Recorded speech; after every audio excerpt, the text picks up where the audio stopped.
You know what? I'll be right back. All rise, please.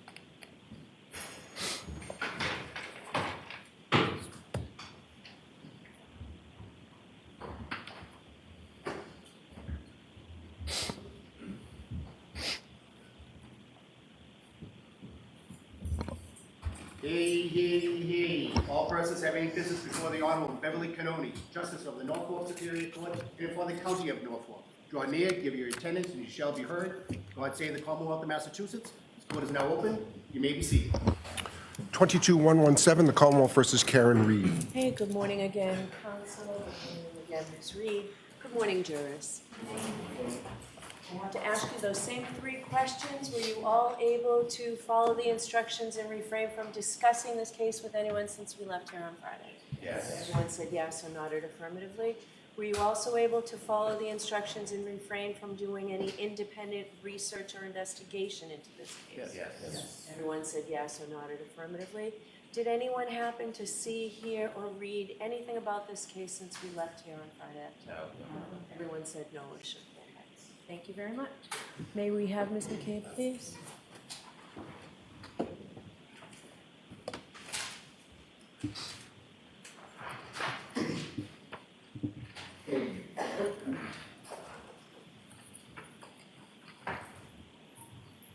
So again, just be mindful of the step up. You raise your right hand. You solemnly swear the evidence you give in court and jury in the case held here should be the truth, the whole truth, and nothing but the truth, so help you God. I do. Thank you.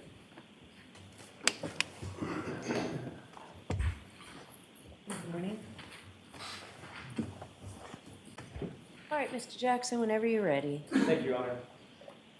Ms. McCabe, family is important to you, is it not? Yes. As a matter of fact, it's probably fair to say that family is one of the most important things in your life. Yes. You indicated on Friday that you know John O'Keefe, or you knew John O'Keefe, and you considered him a friend. Yes. You also indicated that you know Miss Reed, and at some point you considered her a friend. Yes. But clearly, John O'Keefe was not family, was he? No. He was not a McCabe, correct? No. He was not an Albert. No. Karen Reed is not family, correct? Correct. Not a McCabe. No. She's not an Albert. No. Ms. McCabe, when you were at Waterfall on the evening of the 28th, going into the early morning hours of the 29th, you spent some time with John O'Keefe and Karen Reed. Correct. You didn't see any tension between the two of them at the time? No. Matter of fact, they seemed like a normal couple to you? I didn't see them interact much. They were both engaging with you, correct? I had separate conversations with them. So John O'Keefe, we've seen from several videos, I'm not going to play the video, John O'Keefe was situated for the most part over in that corner as the camera is looking, the right corner of the bar, along with you, the O'Keefe's, I think Matt McCabe was over there as well, correct? I can't be sure, but I know I spoke to Karen in that corner. And certainly you saw nothing to suggest that there was any tension or discord between and among those individuals, certainly between Ms. Reed and Mr. O'Keefe, correct? Correct. When you left Fairview, were you among the first to leave or among the last to leave?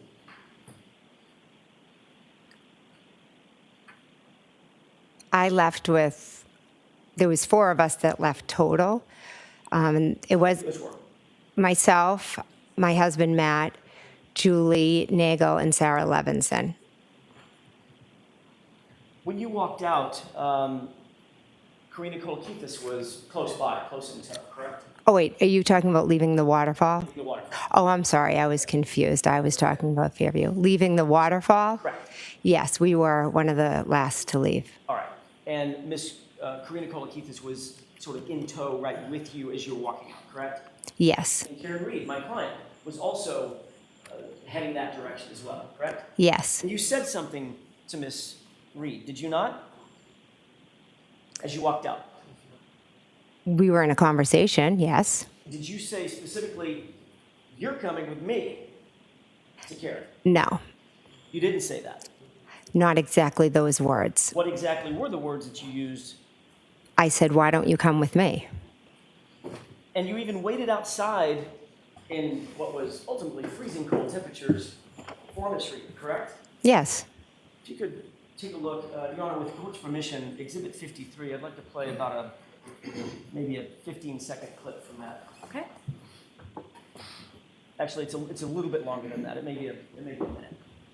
Can we pause this, Mr. Biggs?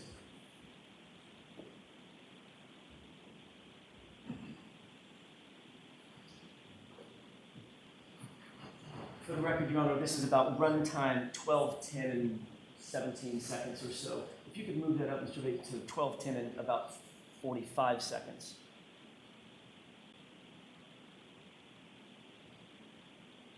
That's close enough. Ms. McCabe, do you recognize what's depicted in this portion of the video? I see a car. It's kind of hard to see. I don't know what the thing on the white thing is. Okay, let's go ahead and play it and let's see if you recognize any of this.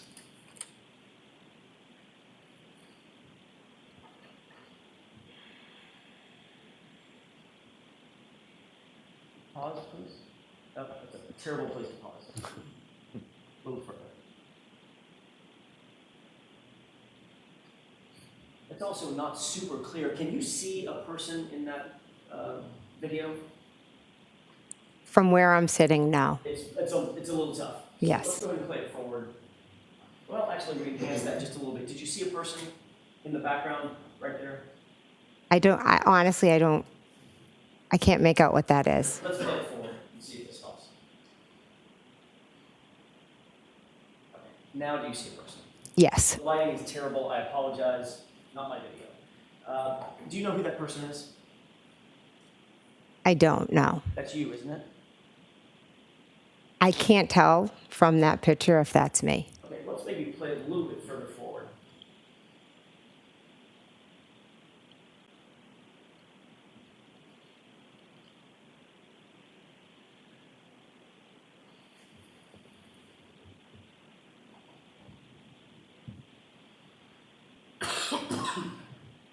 Awesome. Now, with the flag out of the way, do you recognize anybody in the foreground down at the bottom right? That looks to be John. Mr. O'Keefe? Yes, Do you see someone to his right? I do, yes. And who is that person? I cannot make it out in the photo. Okay, let's go ahead and play it forward. And pause. You see the person with the sort of white shoes just above the car. Yes. Does that appear to be you? I can't make that out that it's me, but I know I was there, and I know I spoke with them. Okay, so you do recall walking outside and sort of waiting and hovering in about that area, correct? I was talking with them. Okay. Does it appear that you're talking with them in No. this frame? That looks like they've walked away. Right. As a matter of fact, it looked like they walked away without talking to you outside, correct? Well, do you have video of moments before that when I was standing talking to them? Well, see, this is the point where I get to ask the questions and you get to answer. So I'm Okay. asking you, do you see yourself standing in the parking lot after John and the person to his right had walked away? Yes. Okay. Let's play it for just a few more seconds.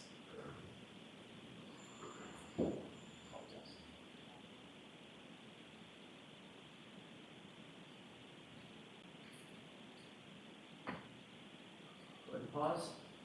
And what do you appear to be doing at that point? Walking to my car. Okay, so you turned around and left after Mr. O'Keefe and the person to his right walked away, correct? Correct. As you sit here, even though the video leaves a little to be desired, you know that John O'Keefe left with Karen, correct? Yes, So the person to his right, the more petite person with the long hair, that would be Karen. I would assume. Okay, So you waited out in the parking lot for a few minutes after you said or joked, "You're coming with me," or something like that, correct? No, I was speaking to them, and then I walked to my car. You didn't say to Mr. O'Keefe, "You're coming with me." You said to Karen Reed, "You're coming with me," or something to that effect, correct? Mr. O'Keefe was not outside when I said to Karen, "You're coming with me." I told Karen, "You're coming with me," because John was still in the bar with Matt. So you asked Karen to come with you in your car, Yes, to give her a ride, yes, separate from John O'Keefe. yes. I figured he could go with Matt because they were still in the bar. Was there a reason why you wanted to separate Miss Reed from Mr. O'Keefe at that moment? No, Why not just walk to your car with Matt and go where you're going to go? Matt was still inside. So you thought it was important enough to make the statement, "You're coming with me," or something to that effect, to my client, to separate her from John O'Keefe, even though your testimony is John O'Keefe was just inside the bar. Objection. Sustained as to that form. Ask it differently. Sure. Did you believe it was important at that point to ask Miss Reed to come with you, which would separate her from John O'Keefe? There was never any idea of separating them. Except for the fact the idea was, "You're coming with me," not "you two are coming with me," correct? Incorrect. By definition, if she came with you, you'd be separating her from John, wouldn't you? We were standing outside My question talking. would be answered yes or no. By definition, your statement to her, "You come with me," would separate her from John, wouldn't it? It would not, because we were all going back to Fairview Road. But not at the same time, ma'am, correct? Your idea is to bring Karen with you, separate and apart from John. We were waiting for John to come out, and I said, "Why don't you just come with me?" It was innocent. I'm not asking for your explanation. You'll get to that with Mr. Loudon. I'm asking for a yes or no question, or yes or no answer. By definition, your invitation would separate Karen from John, would it not? Objection. Right over. Sustained. Move on. Would it or would it not separate John and Karen for the ride over? Objection. Sustained. Now, when you arrived at Fairview, some folks were already there, correct? Yes. Who was already there? Brian Higgins, Brian Albert, Nicole Albert, Caitlin Albert, Julie Nagel, Sarah Levinson, and Brian Albert Jr. And then you arrived, as we saw, you walked through the parking lot, got in your car, you arrived, I presume, with your husband, Matt McCabe. Yes, correct. I want to ask a question about Mr. Higgins. Mm-hmm. You testified on Friday that you saw his vehicle when you got to the scene, correct? Yes, And you said that it was pulled up a little bit in front of the mailbox, correct? yes. Can we have Exhibit 66 with the court's permission, please? Okay. This is a digital model of the location. Do you recognize this? Yes, Does it appear to be a relative scale model of 34 Fairview? yes,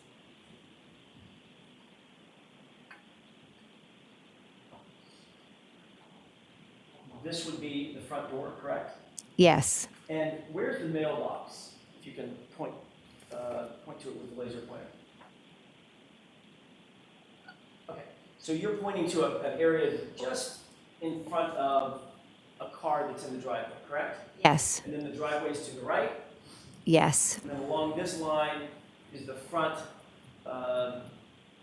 lawn area and property line of 34 Fairview, correct? yes, You indicated that that Jeep was just a little bit in front of the mailbox, meaning about there, correct? yes, And the rear end of that Jeep would be butting up against the driveway, yes, or at least the line of the driveway, correct? yes, That's quite a bit of detail about where that Jeep was. Would you agree? No, because I drove down the street and I took a left into the driveway and there was a Jeep there. Okay. What I'm asking is, you didn't just say, your memory was not just somewhere in front of the house. It's literally right in front of the mailbox, the front end of it, adjoining the line of the driveway, correct? Yes, That detail obviously stuck out in your mind. it did because I was wondering whose Jeep it was. Did you discuss that detail with your husband at any point? Not sure. You're not sure? You might have? I'm not sure if I said whose Jeep is that. No, I don't mean then. I mean between then and now, have you and Mr. McCabe ever discussed where that Jeep was or your memories of where that Jeep was? Possibly. You're aware that he put the Jeep in the exact same place that you did. Objection. Are you aware of that? I am. Oh, wait, no. Excuse me. Repeat the question? You're aware that he puts the Jeep in the exact same spot you just put the Jeep, right in front of that mailbox, correct? I know he knows where the Jeep was. I'm not aware what he said in here. Does he know where the Jeep was because you told him what to say about the Jeep? Absolutely not. It's because we drove together in the car and I asked. I possibly could have asked. One at a time, please, ma'am. I'm sorry. I didn't mean to step on your words. I thought you That's okay. You can continue. Thank you. Appreciate that. I don't think we got your answer, though. Okay. Yeah, I think Madam Court Reporter was asking for your answer. Can you repeat your answer? To the question of did he know where the Jeep was? Whether or not you told him where the Jeep was. I did not need to tell Matt where the Jeep was. He knew because we were in the car together. But you two discussed it. When are you asking? At any time between January 29th and today. I'm sure we have, yes. You were also interviewed by Trooper Proctor on January 29th, 2022, correct? Yes. And you were asked a series of open-ended questions. What did you see and where did you see it, correct? Yes. Nobody put any words in your mouth. No. Nobody told you what to say at that time. No. And you told Trooper Proctor that when you arrived at the scene, after you got there, you, quote, first observed the vehicle, meaning Miss Reed's SUV, parked on the street by the driveway facing the direction of Chapman. Correct? Do you have something I can look at to refresh my memory? Sure. Do you not have a clear memory of exactly what you told Trooper Proctor? Well, I know what Just yes or no? You need your memory refreshed? I would like to see what the report says, please. Permission? Yes. Thank you.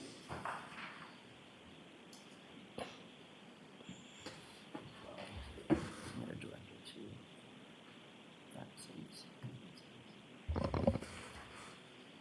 paragraph 3. This is the face page. You'll review that, especially the highlighted portion. Let me know after you've reviewed it. Just read it to yourself.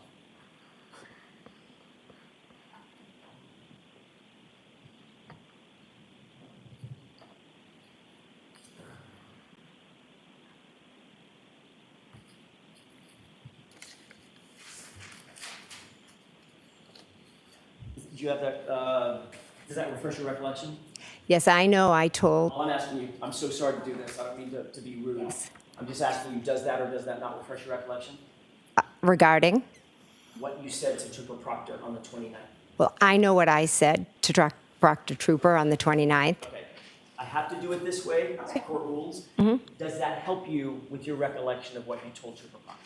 I didn't tell I told Trooper Proctor the car was outside when I looked at the front door, it was straight outside. Okay, I can't quite get the answer I'm looking for. The court is going to require me to ask this question again. Does that refresh your recollection, yes or no, as to what you told Trooper Proctor? Yes. I did not say this to Trooper Proctor, no. It doesn't help you. No. Okay, may I approach? Yes. Thank you. So you did speak to Trooper Proctor on the 29th, correct? Correct. All right. And Trooper Proctor asked you some very specific questions about where things were, correct? Correct. Focused on Miss Reed's SUV, didn't he? Asked you questions about where Miss Reed's SUV If you was. can show me in the report. Just read it. So just off of what I just read, is that what you're going off of? Yes? I'm asking for your memory. You're testifying.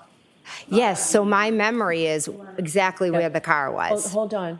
So it's very important that both of you, one person at a time, speaks. Okay. Madam Court Reporter has to do what you're both saying, and she can't do it simultaneously. So the best way to do that is, Ms. McCabe, just let counsel ask the question and Okay. then you answer. And if it takes a lot more time than we expect it to take, it does. Okay. So just Thanks. go ahead, Mr. Jackson. Thank you, Your Honor. I'll slow it down. Did you talk to Trooper Proctor about where the SUV was?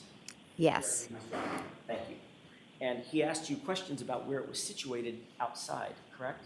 yes, And you told him that you first observed it parked on the street by the driveway facing the direction of Chapman, correct? I told him that when I looked out the front door, the car was straight ahead. And yes, it was facing up Chapman. But you left out a little part by the driveway, correct? That could have been his interpretation or an error on his part. I see. So Trooper Proctor is wrong about what you said. Objection. No, I'll let him have it. Do you think he's wrong about what you said? I 100% said it was straight out the front door. Okay, next question, please. Thank you, Your Honor. And during the course of that conversation, you never once, Ms. McCabe, not once, mentioned a several-ton Jeep with a snowplow attached to it, did you? I'm not sure if I did or not. Let's take another look at the report. Would that refresh your recollection to see the report? Objection. Do you think that will help you? I'll take a look at it. Okay, May I? yes. Direct your attention once again to paragraph 3.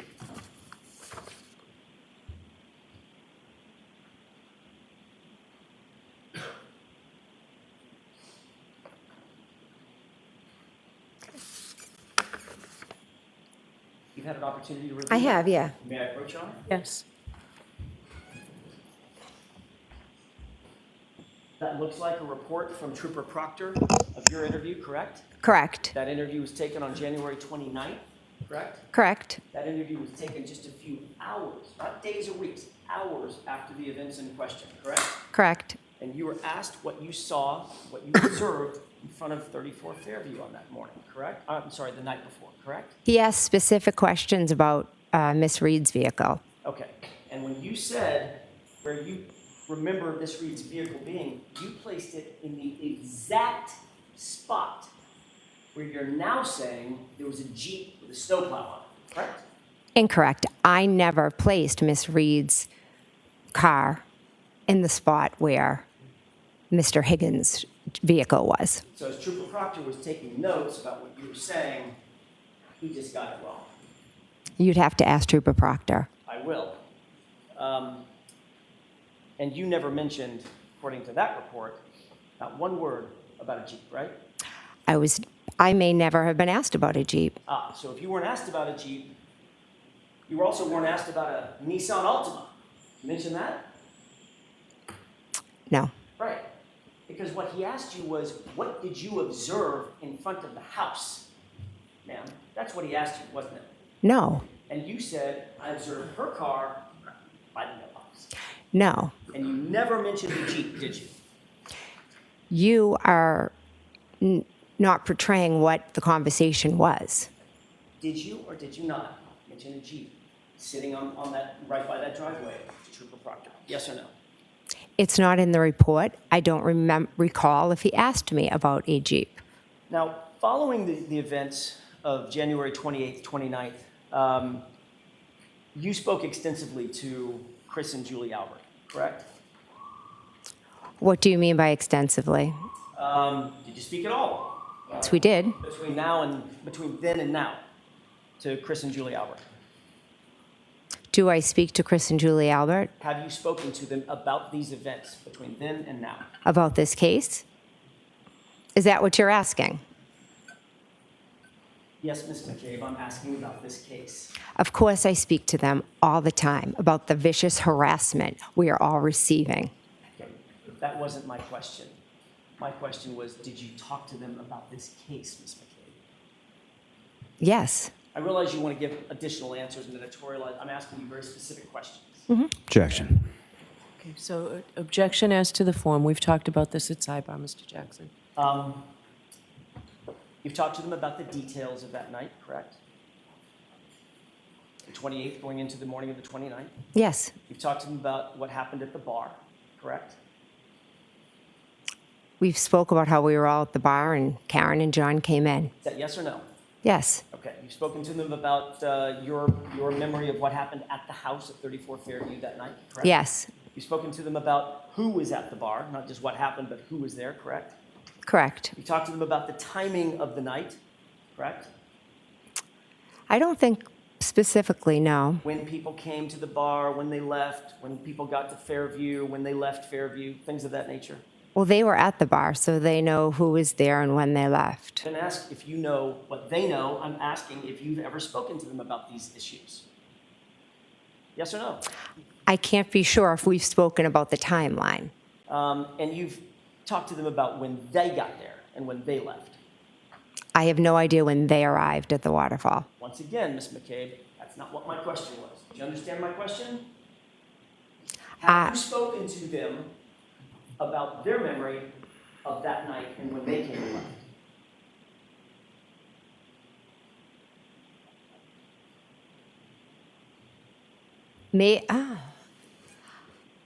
They have not shared with me when they got there or when they left.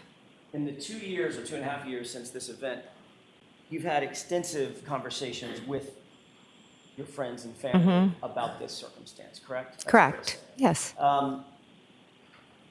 You've told them your observations of your story, correct? Correct. Your observations of the night, Correct. and they've told you their observations of the night, correct? Correct. So y'all have compared and contrasted your perspectives of what happened that night, correct? We've tried to figure out what happened to John, our friend. And you've talked to them extensively about your observations and what your story or your version is. Is that right? To be honest, not extensively. Speaking about it is very painful and difficult. What does extensively mean? More than twice? Well, you tell me.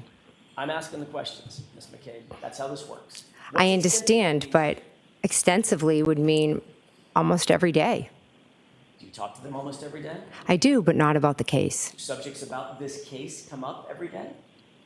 The harassment of the case does, yes. What about the specific facts of the case? Ms. No, McCabe? it's the facts aren't spoken as much as the vicious harassment is spoken about. Understood. So you've told them your version of the events, correct? And they've told you their version of the events. Correct. And remind me, Chris and Julie Albert are, in fact, Colin's parents. Correct. At some point, you became aware that your daughter, Allie, was involved in this matter to some extent, correct? Yes.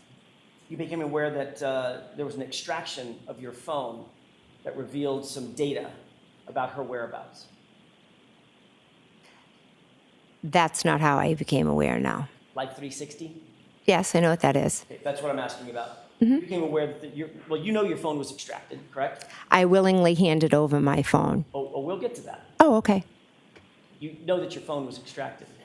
Yes, I handed it over. And you know that your daughter's whereabouts were revealed based on data on that phone, correct?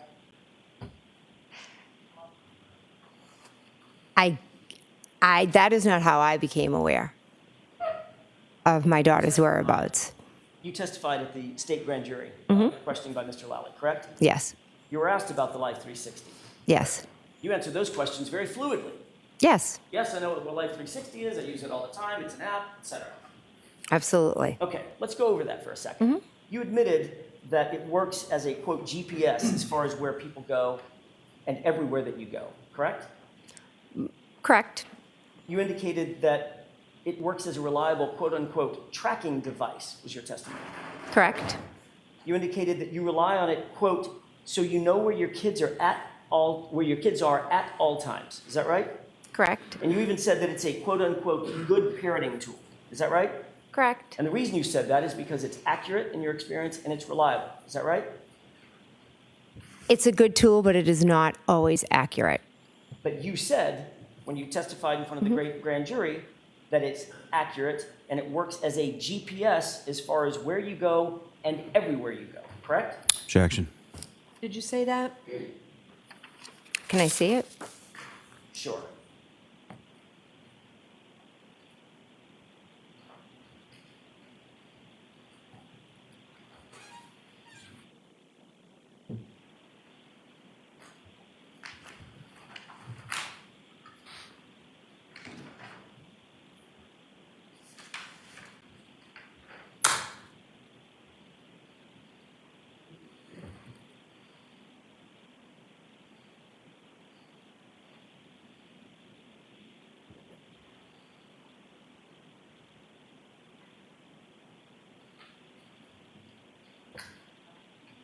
May I approach you, Honor? Yes.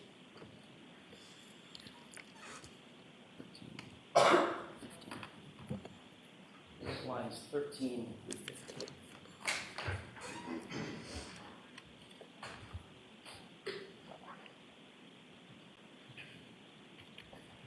You said 13 through 15? Yes, ma'am.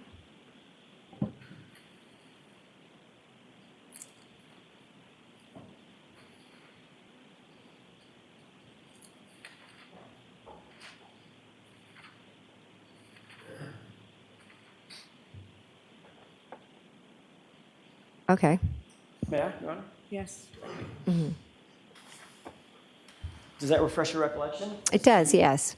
Question and answer? Well, I just don't see the word accurate on there. I don't know if I missed it. Ms. McCabe, does that refresh your recollection as to the question and answer about whether you said it works as sort of a GPS as far as where you go and everywhere that you go? Correct. And your answer was, yeah. Correct? Yes. Okay.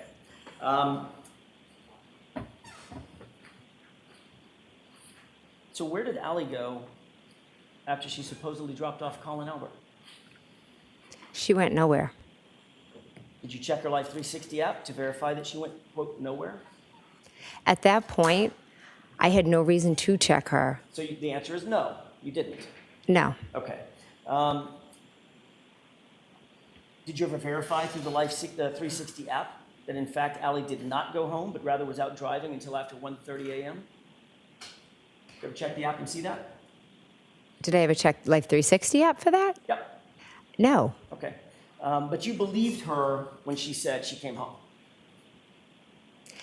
Yes. And just like you believed her when she said she picked up Colin, dropped him off, and then came home. Yes. Okay. The Alberts had a dog, pardon me, correct? Yes. What was the dog's name? Chloe. You indicated that on the morning of January 29th, after 6 a.m., when it was still relatively dark out, you burst into the bedroom of Brian and Nicole Albert's home, correct? Yes. You did that specifically to wake up, according to you, Brian Albert and Nicole Albert, correct? Yes. Where was Chloe? I don't know. So you'll agree that, at least from their perspective, you walked in the front door unexpectedly, correct? Yes. You walked upstairs unexpectedly, correct? Yes. Still dark outside, right? Yes. You walked through their door, and you said you burst into the door into a dark room where they were sleeping, correct? Yes. Mr. Albert said that you were somewhat hysterical. Would you agree with that? Yes. You were loud, right? I was trying to wake them up. You were somewhat chaotic. Yes. And you don't remember a 70-pound German Shepherd having any reaction. No. Matter of fact, you don't remember the dog being there at all, correct? Correct. You never saw that dog, correct? I have no memory of seeing that dog. Okay, so as you sit here today, you cannot say that the dog was here because you don't have a memory of ever seeing it, I right? did not see it, no. And remind me once again, when you were leaving that night, that early morning before? Mm-hmm. Who was the last person to leave? Was it Caitlin? I believe she left after us.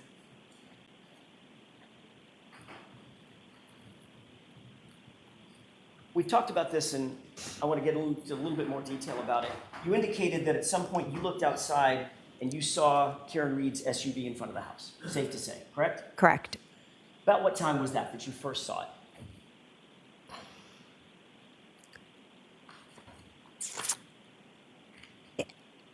I can just give you maybe approximates. I know I texted when I saw them, so whatever time that was. All right, let's see if we can narrow that down just a little bit. You also indicated that you saw Ryan Nagel's vehicle outside. Saw lights. Okay. Lights belonging to the vehicle, right? Yes, I knew there was another vehicle outside. And where was that in relation to Miss Reed's vehicle? It was behind it. I didn't pay much attention to it. Okay, and where was the Jeep in relation to Ryan Nagel's vehicle and Karen Reed's SUV? I remember seeing Karen Reed's SUV straight, and then I saw the lights of Ryan Nagel. I did not pay attention to where it was. I was just looking at Miss Reed's vehicle. Was Ryan Nagel's vehicle and those lights that you remember, were they in front of the Jeep or behind the Jeep? I am not certain. Haven't you testified previously that you remember the Jeep being between Ryan Nagel's vehicle and the SUV?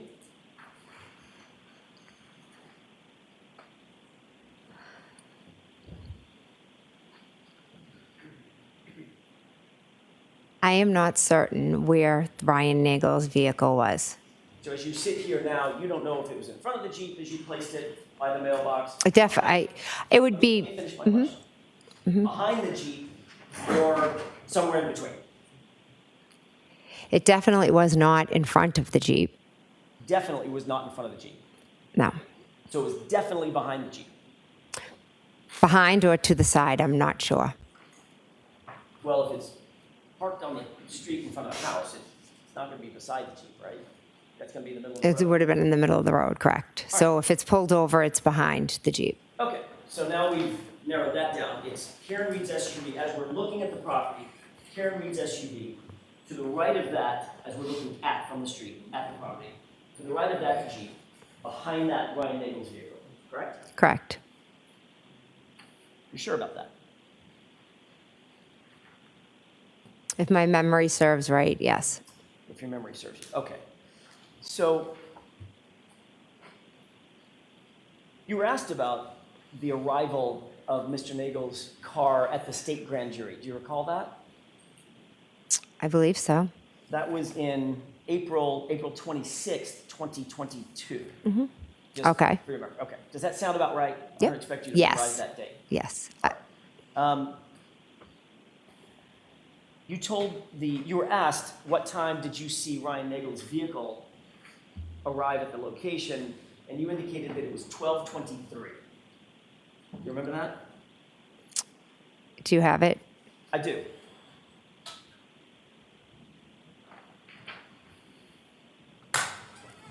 Yeah. Yes.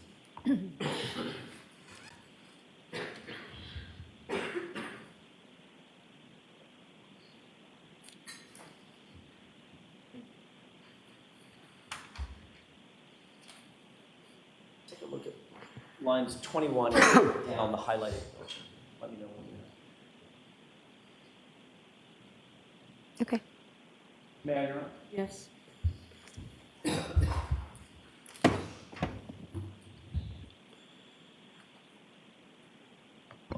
You were asked, do we know what time the brother came, meaning Ryan Nagel? Okay. Correct? Correct. And the question from Mr. Lally was, that was from a grand juror, the question from Mr. Lally was, if you know, correct? Correct. And your answer was, I believe he was out front at 12:23. Is that right? Correct. And the reason you could be so precise with that time, Ms. McCabe, is because you had asked Julie Nagel to give you her text messages with Ryan for that night, and you had refreshed your recollection about the time, correct? Correct. All right. And you've also testified that as soon as you saw Miss Reed's SUV, you texted John. Is that right? Correct. Here, exclamation point, question mark. That was the first text, right? Correct. But your text to John was at 12:27. You recall that? Yes. That's 4 minutes after you know Ryan Nagel arrived at the scene, correct? Correct. Since Karen Reed arrived before Ryan Nagel, she and John had to have been there 4 to 5 minutes before you ever saw her SUV, correct? Objection. I'll let him have it. Is that right? Ryan Nagel texted his sister at 12:23 here. And then he texted again that he was going to leave. Then Julie Nagel went outside Mr. and McCabe, that's not my question.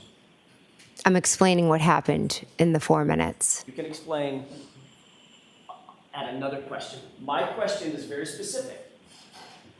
Given the fact that Karen Reed, by definition, arrived at the location before Ryan Nagel, and Ryan Nagel arrived at 12:23, that means, and you didn't notice the SUV until 12:27, that means her car was there for at least 4 minutes before you ever noticed it, correct?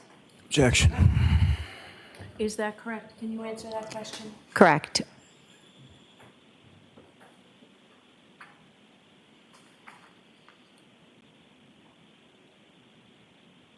The snow condition. We've heard a lot about the snow condition. I'm not going to beat that dead horse. But it's safe to say that you would agree with me that it was a light dusting of snow, correct?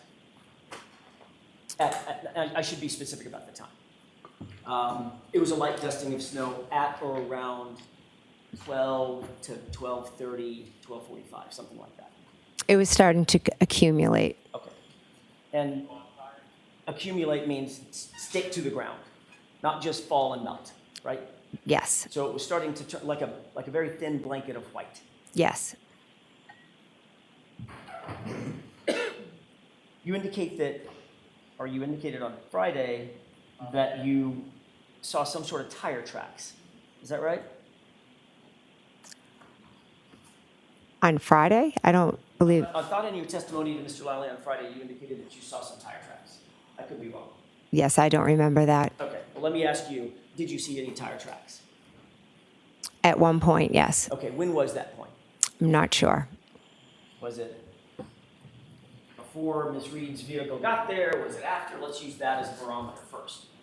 I believe it was after Miss Reed's vehicle was there because that's why I was drawn to look outside. And what did those tire tracks look like? How would you describe them? Almost like as a wave went like this. So Like a half J? to my recollection, it was almost like it started if Miss Reed's vehicle's here, let's pretend, it was kind of like that. Just Like a bit of a wave. So if you started on coming towards her, it'd be more of a wave, Okay. like this in the road. What it sounds like is perhaps, I don't want to put words in your mouth, but perhaps what you're describing is tracks in the middle of the road. If someone is pulling off parallel, they would pull to the right and then stop. And those are the tracks that you saw? That's the wave that you saw? It wasn't up to her car. It doesn't look like your description. Okay, fair enough. I'm just trying here. So if it didn't go up to her car, those tracks belong to somebody else. Well, when I saw her car, it had already moved up. Well, wait a minute. You already said that when you saw her car, it was directly in front of you. And then it moved at one point. Right, that's not what I'm asking about. Let's just take the point at which you first saw the car. Is that yes? Yes. Okay. When you first saw the car, that's when you saw the tire tracks. You just said that. No, I did not say when I first saw the car, I saw the tire tracks. I thought you just said a couple of questions ago that you saw the tire tracks because your attention was drawn to her car. That would be the first time you saw her car, correct? I'm saying I saw the tire tracks because I was looking out at her car. I never said when I saw the tire tracks or where her car was when I saw the tire tracks. Well, I thought you just said, because I asked, when did you see the tire tracks? You said, I saw the tire tracks when I looked and saw her car because my attention was drawn to her car. And I saw the tire tracks. That would be the first time you looked at her car, correct? Doesn't have to be the first time I looked at her car. I looked out multiple times. Did you see the tire tracks the second time? Well, I'm not exactly sure. Did you see them the third time? Again, I'm not sure. Okay, so it could have been the first time. Could have been. But they didn't lead to the back tires of her car, did they? No.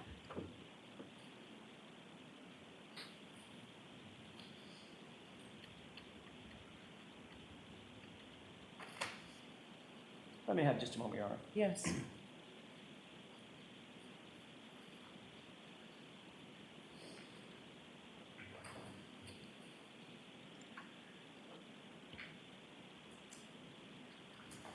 In addition to Trooper Proctor interviewing you on the 29th, you also gave extensive testimony on April 26th, 2022 in front of a state court grand jury, correct? Correct. And you were asked about the location of Miss Reed's vehicle. I'm still staying with that for just a quick second, if you don't mind. Is that right? Correct. You were asked where that SUV was in relation to Ryan Nagel's car. Is that right? Would I be able to look at it to refresh my memory, please? Well, let's start with this. Do you remember being asked about Karen Reed's SUV and Ryan Nagel's truck? To be honest, I've had a few grand juries, so if you could show me what you're talking about, I would greatly appreciate it.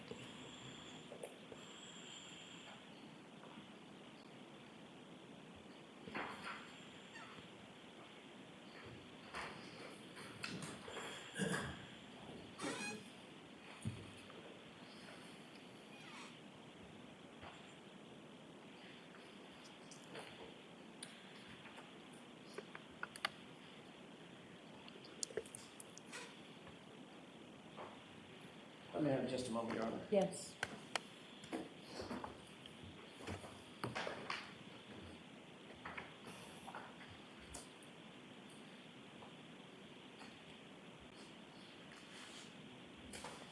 May I approach, please? Yes.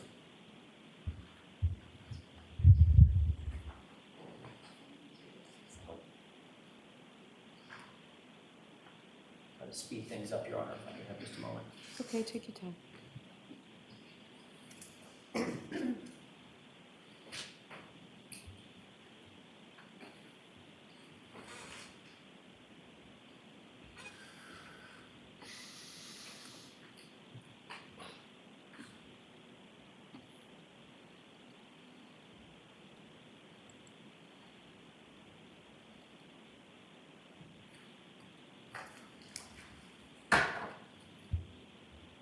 The entire grand jury, direct your attention to 182 to 187. May I approach? Yes. Thank you. Thank you. That's the entirety of your state court grand jury. Okay. I'm going to direct your attention to pages 182 to 187. You can probably scan those pretty quickly and just let me know after you scan those. Okay. Those pages, I should say.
May I, Your Honor? Yes. Thank you. Thank you, Ms. McCabe. Did you have an opportunity to glance at those pages? I did, yes. As you glance at those pages, my question is a relatively simple one, but I wanted you to have an opportunity. At no point, when you were describing the vehicles that were out front, in front of 34th Fairview on that night, at no point, under oath, in front of that grand jury, did you ever mention a Jeep? Did you? I was not asked about any other vehicles out front. So when you were talking about the vehicles that you saw in front and with some painstaking detail, talking about the black SUV and Ryan Nagel's truck, you just left out the Jeep because nobody asked you about it. I didn't read anything in that about Ryan Nagel's vehicle. Did you miss it? I must have. Okay. Is it in there? Yeah, it is. Okay, You were, what- in fact, asked about Ryan Nagel's Jeep, weren't you? If you want to show me. Well, I don't want to sit here and, did you I- not review your I transcript? just read it all. I didn't see it. Ms. McCabe, you Objection. can't interrupt when I'm talking. Okay. I will do the same courtesy for you, okay? As you reviewed those pages, you were asked about the cars that you saw in front, did you not? I was asked about Miss Reed's vehicle. Okay. And at no point did you mention a Jeep being behind Miss Reed's vehicle, as you testified today, correct? The questions were all about Miss Reed's vehicle. At no point, my question is this, it's yes or no. You did or you didn't. Did you mention, ever, in that grand jury, that there was a Jeep behind Miss Reed's vehicle? Yes or no? I'm not sure. I'd have to read it all. As you sit here, do you recall mentioning the Jeep? I was asked about Miss Reed's vehicle, and those are the questions I answered. I can't, you need to keep your Okay. voice up, please. Sorry. Let's try this again. As you sit here, do you recall mentioning the Jeep, ma'am? I would have to reread the transcript. You don't have to reread the transcript to answer that question. Do you recall mentioning the Jeep? If you don't, you don't. I may not have been asked about the Jeep, so I did not mention the Jeep. Fair enough. Did you and Mr. Higgins,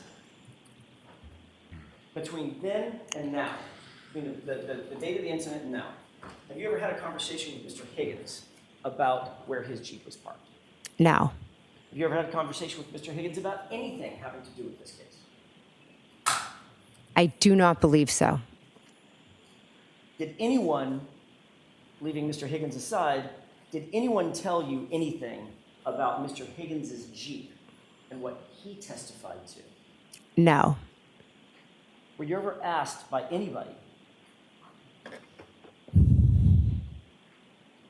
to mention a Jeep being behind Ms. Reed's SUV in this trial? Can you repeat the question, Were please? you ever asked by anybody to make sure you mention a Jeep being parked behind Ms. Reed's SUV in this trial? Not that I recall, no. After you arrived and you noticed this SUV outside, you started paying somewhat close attention to it, did you not? I went to the front door and looked out the window at the vehicle, yes. As a matter of fact, you texted as soon as you saw the vehicle, that 12:27 here, correct? Correct. And then a few minutes later, at 12:31, you texted, "Pull behind me," to John. Is that right? Correct. And then at 12:40, you texted, "Hello," correct? Correct. And at 12:42, you texted, "Where are you?" Correct. And at 12:45, you texted, "Hello," correct? Correct. So that's 5 text messages, and each time you texted him, you were walking to the door and looking out at the vehicle as you're texting, correct? I know for the first 2 I was.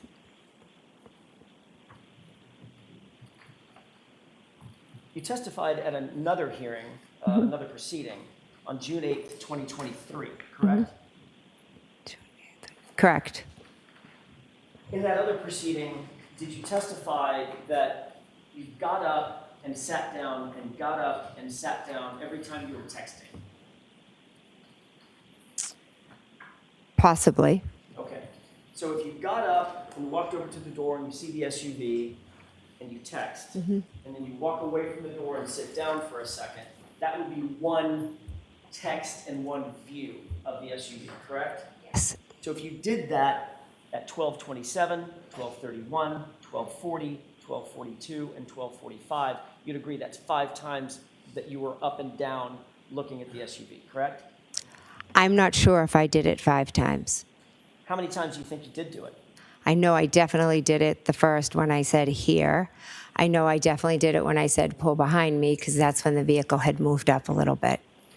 And then did you see the vehicle move up again? A second time?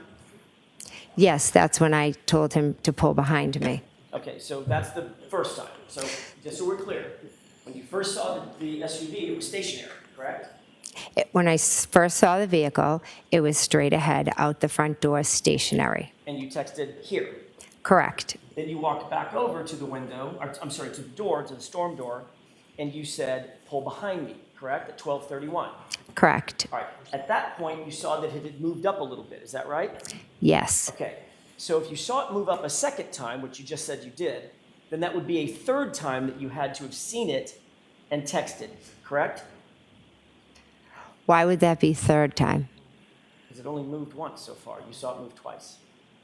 So the first time I saw it, it was here, and I said here, and then the next time I texted, I said pull behind me. So that was 1 time, 2 times. Keep going. You said you saw it pull up again, a second time. You said you saw it move twice. From one place to the flagpole to further up. Right, so that's 3 times that you're up to the door. Okay. Is that yes? I'm telling you, my memory is twice to the door. Ms. McCabe, it's not a trick question. You just testified that you saw the car move twice. By definition, that has to be you looked at it 3 times. Stationary, move once, move twice. Maybe I used the wrong wording. Maybe.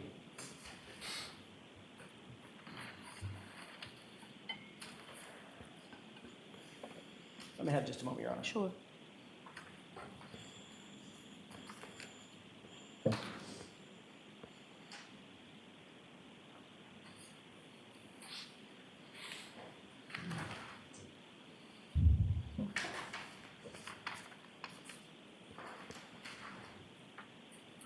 So,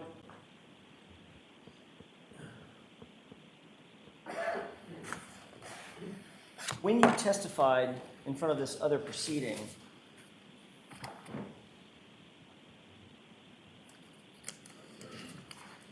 didn't you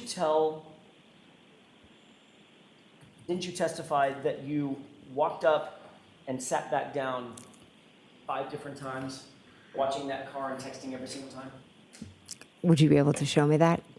It's gonna take a minute. May I have one, Your Honor? Thank you.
May I, Your Honor? Yes.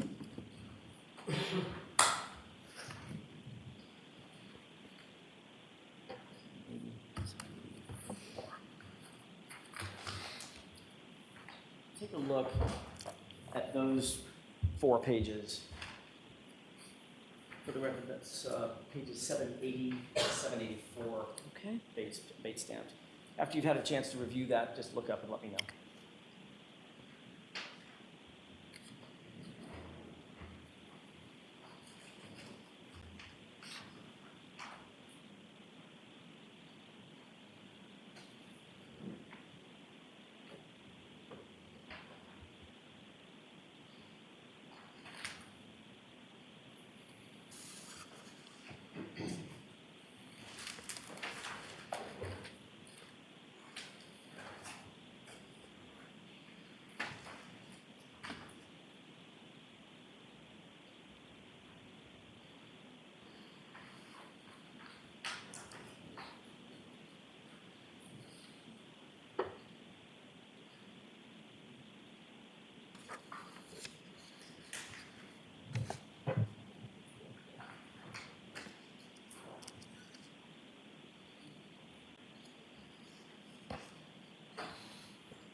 May I?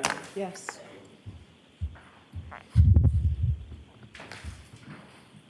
You had an opportunity, Ms. McCabe, to review those few pages from your testimony in June of 2023. Yes. Did you talk about, you were asked about getting up and sitting down and looking at the SUV several different times and texting? Yes.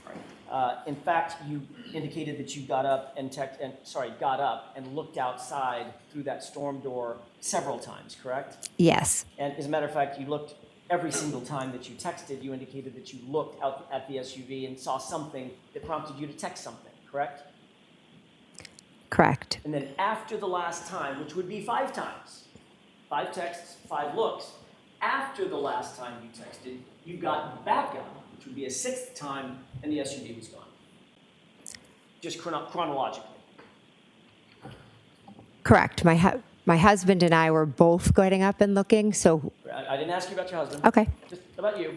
The answer is correct. Yes. Okay. So you're indicating that you were trying to communicate with the occupant of the SUV that was sitting, what would you say, 30 feet outside the front door? I'm not good with distance. It's further than you and I are from each other, correct? Correct. At least double that, right? Correct. Okay, so could you give me, maybe yards are easier, like 10 yards, 15 yards? Again, I'm not good with measurements. Okay. Just right outside the front door, though. Within, Straight outside, yes. well, straight outside until it moved. To the front door. Of the front door is where it was. Ms. McCabe, straight outside until it moved, according to you, correct? Yes, and then it moved. Correct. And then moved a second time, correct? Correct. It moved to the flagpole, and then it moved up again. Okay. Then you indicated that you had an absolutely clear view of the SUV. You were asked those questions, correct? If I had a clear view, Clear view. I could see the car out front. Yes. You were asked, you were looking out the front door of the house. Your answer was, uh-huh. You were asked, and there's a window in that door, right? Answer, it was opened. Yeah. Question, so you had a clear view outside. Answer, a clear view outside. Yes. You remember that? Yes. Okay. And is that your memory? You had a clear view? I had a clear view of Karen's vehicle outside, correct? And then you reiterated that with the following exchange. Question, was the amount of snow coming Objection, down Your Honor. sufficient? So let's hear the question. Was the amount of snow coming down sufficient to obstruct your view of the vehicle, or did you have a clear view of it? Answer, I had a good view of it. Objection. The objection is as to the form of the question and the reading. No, that's okay. I'm going around the question. Was that your testimony? Yes, So not only did you have a clear view, you indicated in your words you had a good view of it, right? correct. Then you noticed that the SUV was gone after the 12:45 text, right? Correct. So you're looking at that SUV over the course of between the beginning text and the end text. It's about 19 minutes, right? 12:27 or so to 12:45, 18, 19 minutes, something like that, correct? Correct. I mean, maybe add a minute because you got back up and didn't text, and the SUV was gone, right? Correct. So you would agree, we just do some basic math, you're looking at that SUV on average about every 3.5 minutes. I guess I'm.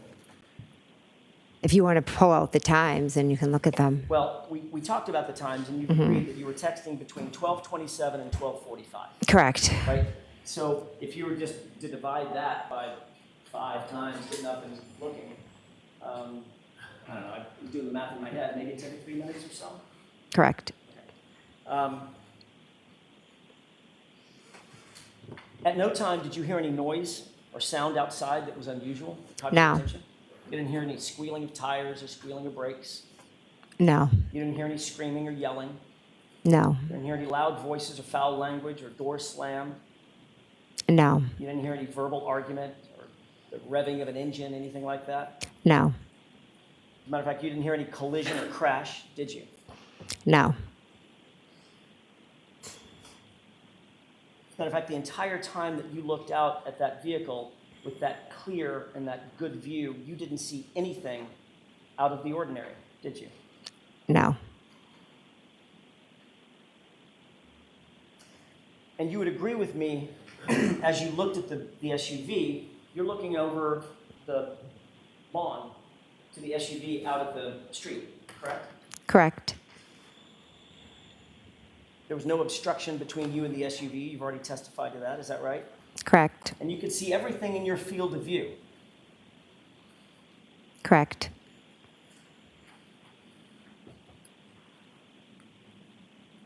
And then you saw the SUV gone. It had driven away after 12:45. Correct. So I have a question, Ms. McCabe. Mm-hmm. Where was the body? I have no idea. I'm assuming the body was on the front lawn. The problem with that is you were looking at the front lawn, weren't you? I was looking at the vehicle and where it had moved. Do you know what field of view is? Would you like to explain it? You had a clear and good view across that lawn to the SUV, didn't you? When it was straight out, I did, yes. You had a clear and good view of that SUV the entire time until it left, didn't you? I could see the black SUV, correct. Nothing was obstructing your vision. I wasn't looking at the ground. I didn't ask you about the ground yet. We'll get to the ground. Nothing was obstructing your vision, was it? No. So you had a clear and good, your words, not mine, a clear and good view of the SUV Yes. and everything in front of it. I never said everything in front of it. I saw the SUV. It's black. It has lights on. And as it moved, I could see it with its lights. And you had a clear view of everything between you and the SUV. All the things closer to you and the SUV. I wouldn't say that.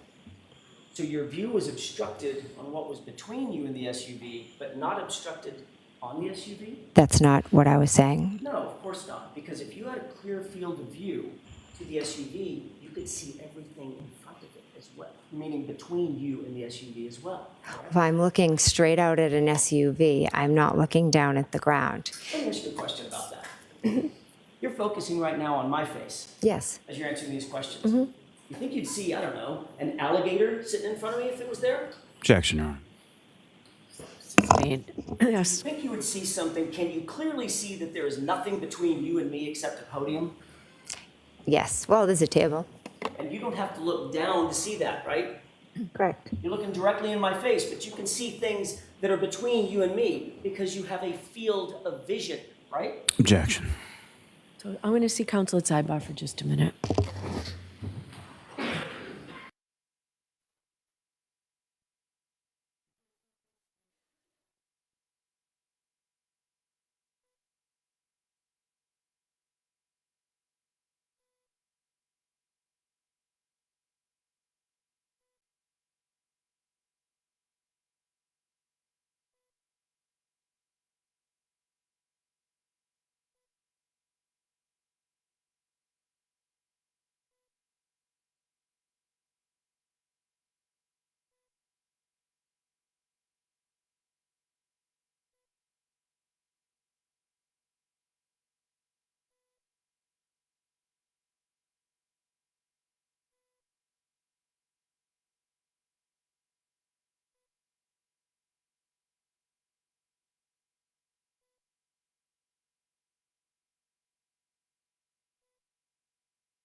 May I proceed? Yes.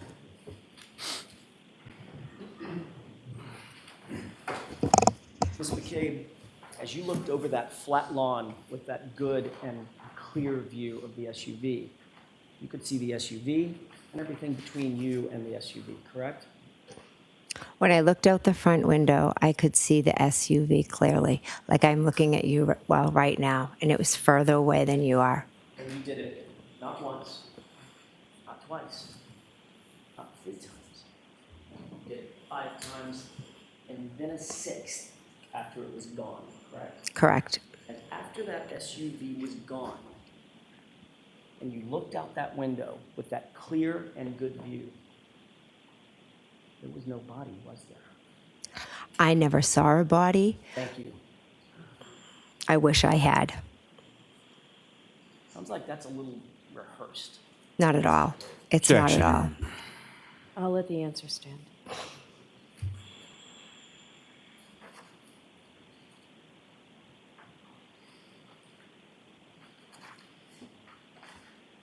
You left the location about 1:45, is that right?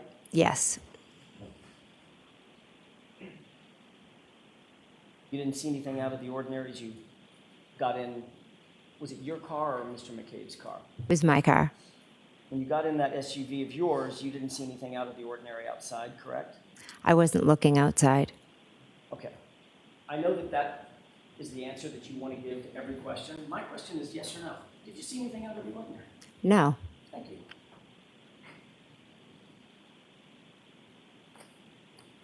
You didn't see anything out of the ordinary when you got in the vehicle? No. You didn't see anything out of the ordinary when the vehicle backed up? No. When that vehicle turned to the, I guess it would be to the right, to leave toward Chapman, and the headlights illuminated the area in front of you? Didn't see anything out of the ordinary then either? I wasn't looking out the front window. Again, there's that question.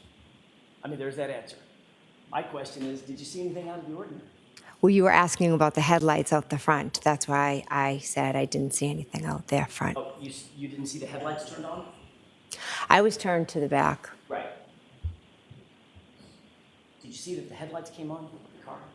Yes, in the driveway, the headlights came on. Right. and you're seated in the front passenger seat, correct? Correct. So according to you, you got in the car and immediately twisted yourself, looking directly to the rear and never turned back around and never looked outside the windows. Correct.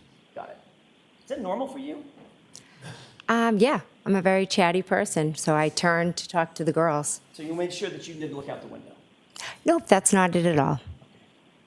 You also didn't hear anybody, you did hear some girls in the back, since they were so chatty, talking about bread and sandwiches or something, right? Correct.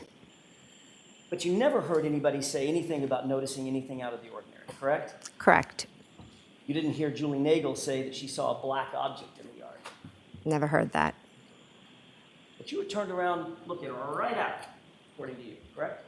Correct. Indeed, engaging them in conversation, according to you, Correct. so that you could make sure that you weren't looking out the front or right windows. Objection. Can you answer that? Is that why you did it? No, that's not why I did it. I was talking to the two girls. When you got home, what did you do? I went up to bed. What time do you think you got home? Somewhere after approximately, between 2 and 2:15. It took you a few minutes to drop the girls off? Correct.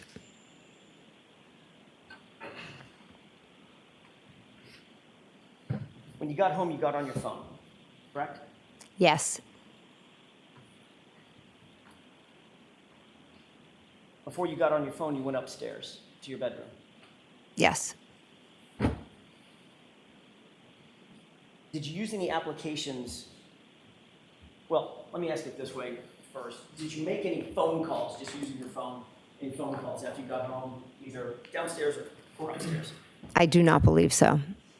Did you use any applications to communicate with anybody through Wi-Fi? Do you know what I mean by that? Like FaceTime audio or WhatsApp, phone calls, things like that? Text message? No, actually, and you may not use these, but I'm asking, did you use any kind of third-party app that uses Wi-Fi, VoIP calls, other than just a phone call? No. Okay. It sounds like you don't even know what that is. I don't even know what you're talking about. Fair enough. So it's safe to say that you didn't use or you don't use any multimedia to communicate. You don't use FaceTime or Snapchat or Signal or anything like that. I've used FaceTime with my children, yes. Not for phone calls. No. Like FaceTime audio is a way that you can make a call. No? I've FaceTimed with my kids at school, but, That's videos. Right? oh, okay, so yeah, I guess not. You didn't do that night either. Not that I recall. Did you, now I'm going to get back to your question. Did you text anybody? I did, yes. Who did you text? I texted my sisters, and I texted my husband and a friend in a group chat. You texted your husband and a friend in a group chat? Hmm? Is that yes? Yes, Your husband was home? yes.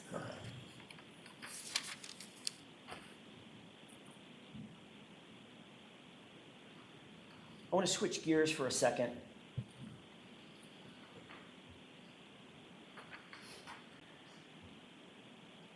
And ask you real quick about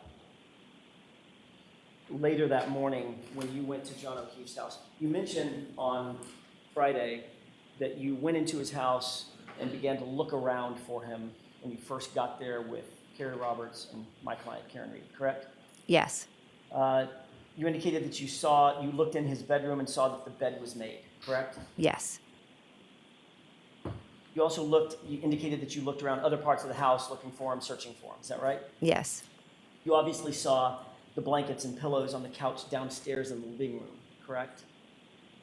I peeked over at the couch. And you're aware that Karen Reed stayed on the couch that night to wait for John to come home. I'm not aware of that, no.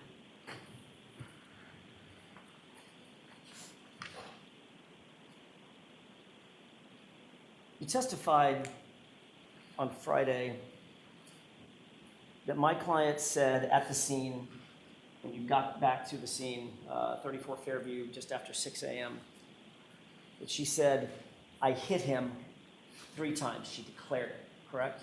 Correct, Not once, not twice, 3 times. I hit him, I hit him, I hit him, correct? Correct.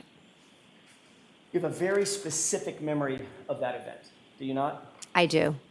Obviously, that's an incredibly impactful thing for you to remember. Is that right? It was an impactful statement, yes. And you remember it today as well as you remembered it the day she did it. Yes.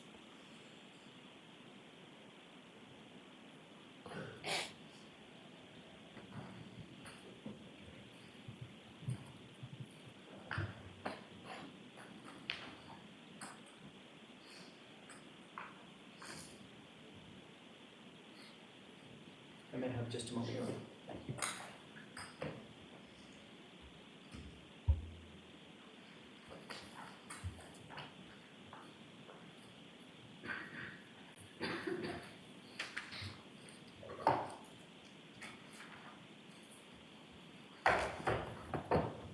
May I? Yes. It's just the entirety of the grand jury. I'm going to hand you a document. Did you, before I ask you about that specific document, did you review anything before you testified in preparation for your testimony today or Friday? Yes. Did you review your grand jury testimony? I did, yes.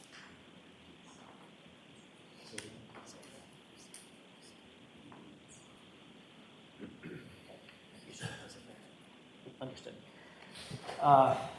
You did review your grand jury testimony, correct? Yes. So the document in front of you, you recognize it? Yes. That is, in fact, a true and correct copy of your grand jury testimony that you gave on April 26th, 2022. Is that right? Correct.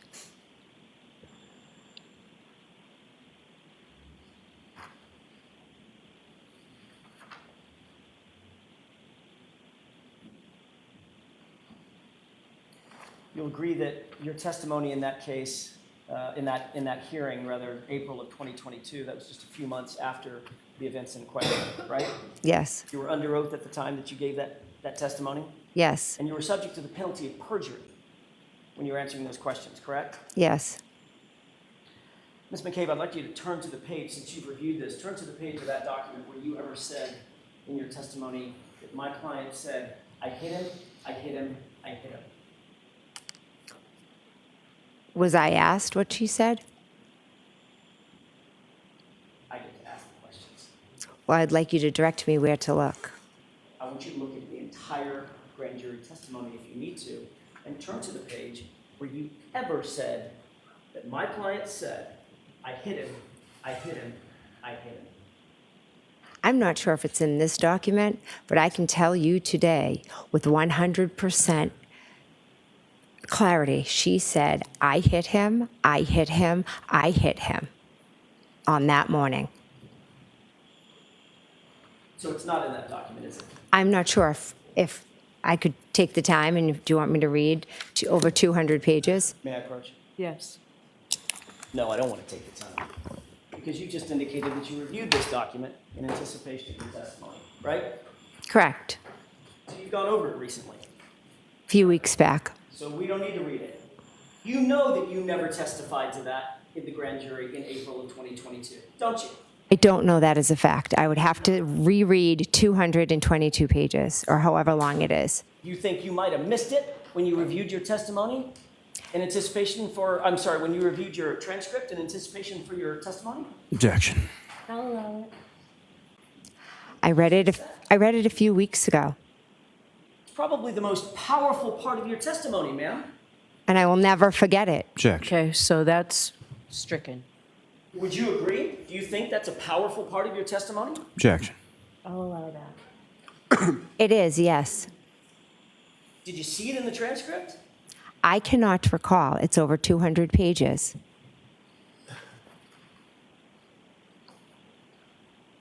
May I approach, Your Honor? Yes.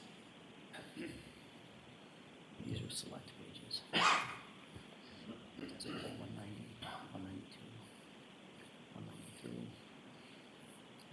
201, 208, and 9. I'm just going to show it these and ask questions about each one, please, but I'll give you a heads up. It's still page numbers. These are select pages out of your grand jury testimony.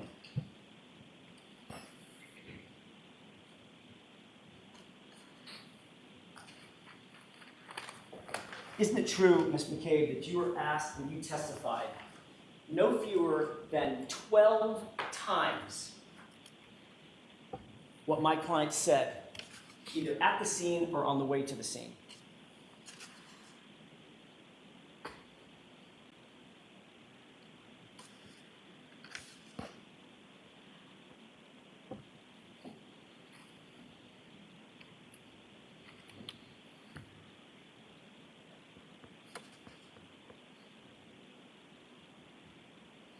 At the scene, I was asked twice, according to this. My question is, isn't it true that in April of 2022, you testified no fewer than 12 times, 12 separate statements you gave about what my client's statements were, either at the scene or in the car ride leading up to go into the scene? You remember that?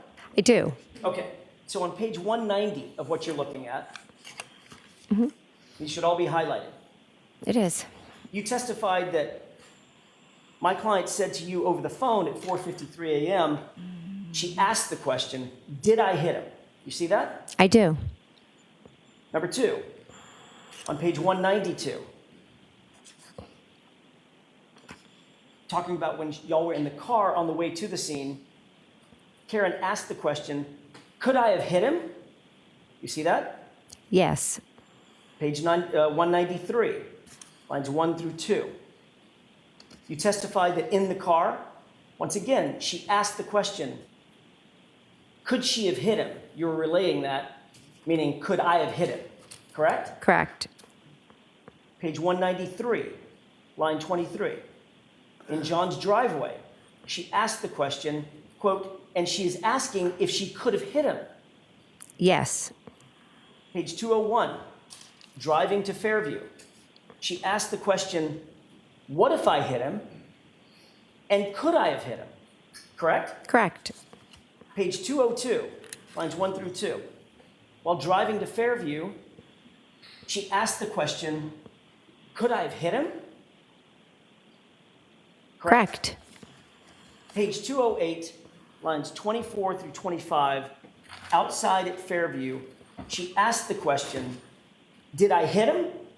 And went on to ask, could I have hit him? Correct? Correct.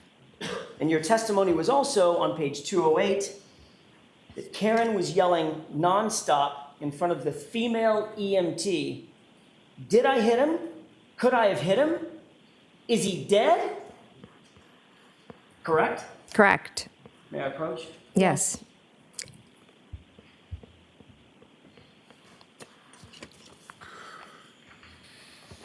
That's 12 times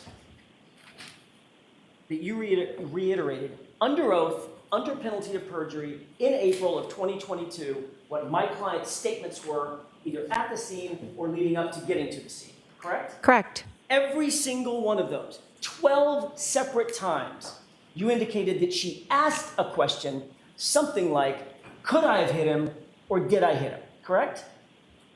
Correct. Not one time in that testimony did you say she declared, I hit him, I hit him, I hit him. Did you? The questions that were asked, when she said, I hit him, I hit him, I hit him, that was at the scene in response to an officer asking questions.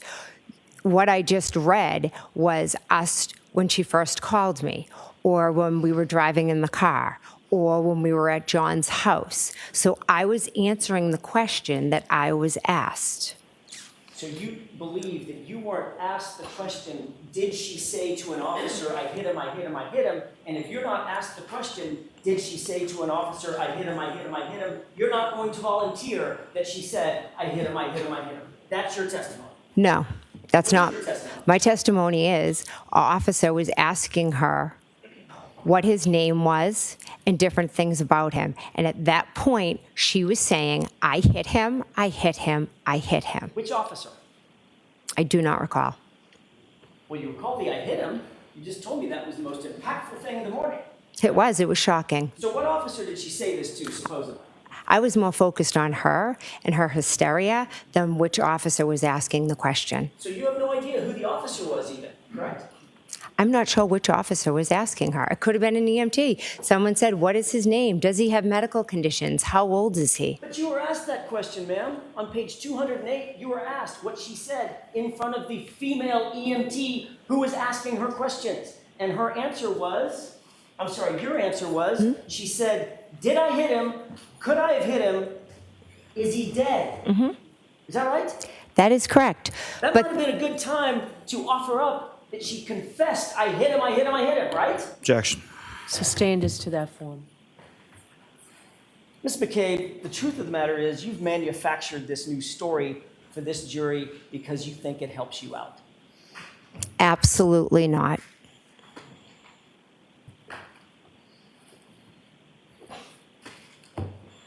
You called 911 at 6:04 a.m. Is that right? Yes. Your Honor, with the court's permission, Exhibit 36 has already been marked and entered. I would ask to play a portion of that 911 tape, not the entirety of it. Okay?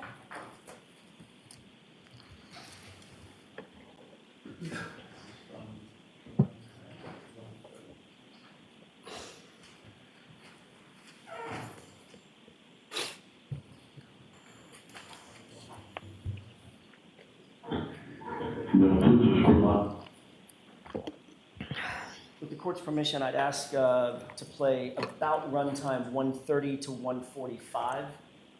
If you can give me 2 seconds and pause it. Yes.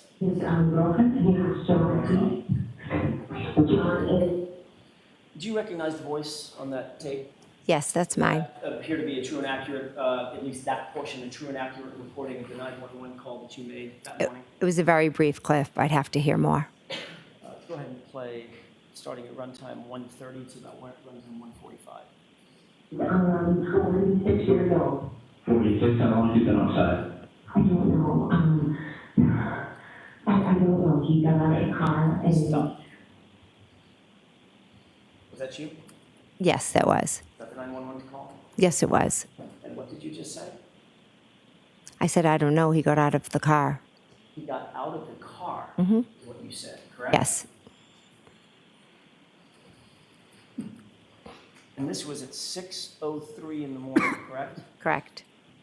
This is before you ever talked to Brian Albert, Correct.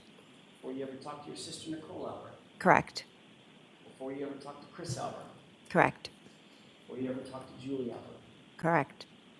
You hadn't talked to anybody at this point other than Carrie Roberts, correct?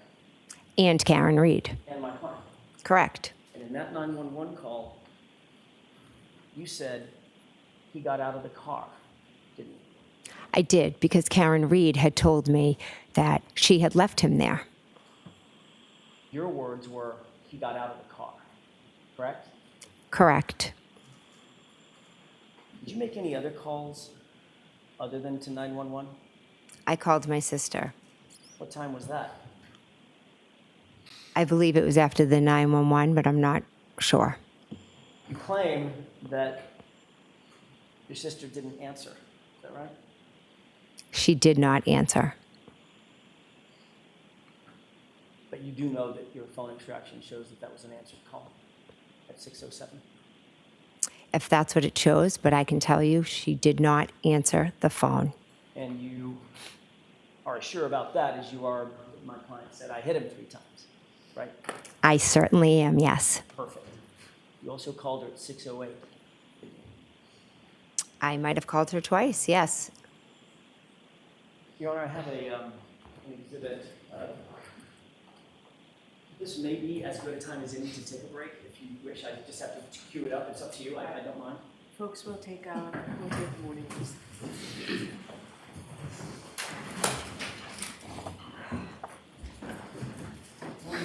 All rise, jury out, please, sir.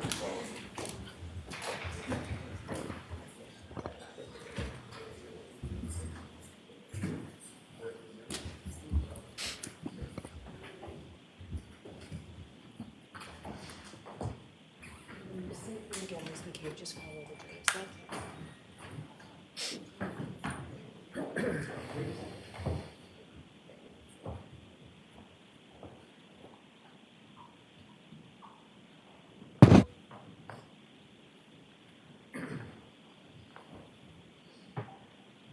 may be seated. So, Mr. Jackson, when you said it's an exhibit, is it in evidence? It's not. Okay. So I'm going to ask to mark it. It's a digital recording of a 4-minute voicemail on John O'Keefe's phone. It does include the 911 call. I don't want to play the entirety of the 911 call, but I do want to play the entirety of this particular 4-minute voicemail. Okay. Do you know what it is, Mr. Lally? I do. Okay. So, is there an agreement that it's coming in? There's no objection to it. Okay. All right. Thank you. I just needed to know if it would make sense for me to review it if there was an objection. Thank All you. rise for the court, please.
You are unmuted.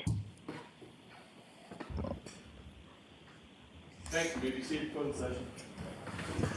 So, Mr. Jackson, is it all queued up, or do we need we need the witness, but were there any questions first, or were you just going to the video? The questions and then Okay. I'll ask. All right, let's bring Ms. McCabe in.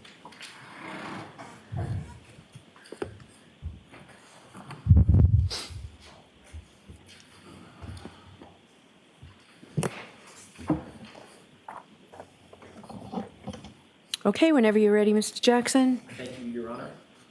Ms. McCabe, I want to go back very briefly to something you said just before we broke, and that was in respect of the statements that you attribute to my client out of the scene. You said, well, there was an officer possibly asking questions, or it could have been a female EMT, and I wasn't answering questions about that, correct? Hence, you didn't say, I hit him, I hit him, I hit him. Can you be clear on your question? Let me rephrase that. Before we broke a few minutes ago, you had said, the reason I didn't say, I hit him, I hit him, I hit him, is because I was never asked. And the subject never came up about what an officer asked her when she declared that. So I just didn't offer it. And then you said, or it could have been an EMT. Yes, I'm unclear who was there.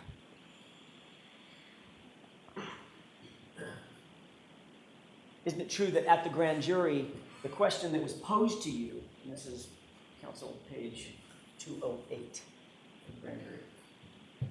The question that was posed to you is, quote, so what happens next with yourself, Ms. Roberts, and Ms. Reed? And your answer was, so there are different, police officers getting statements from us. At one point, I'm standing with Ms. Reed, and she's saying, did I hit him? Could I have hit him?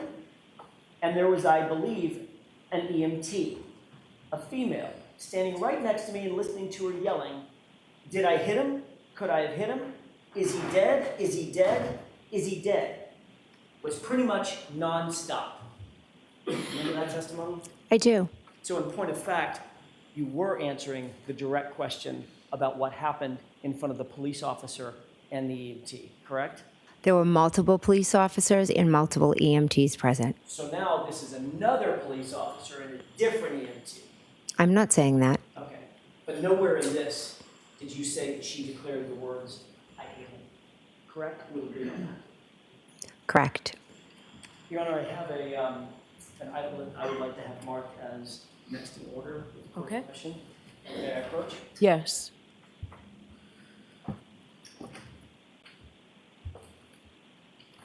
By agreement, Your Honor, that will be Exhibit 96. Thank you.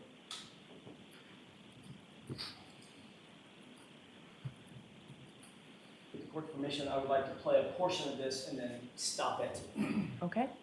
and ask the witness a couple of questions about it. Okay? It's audio only.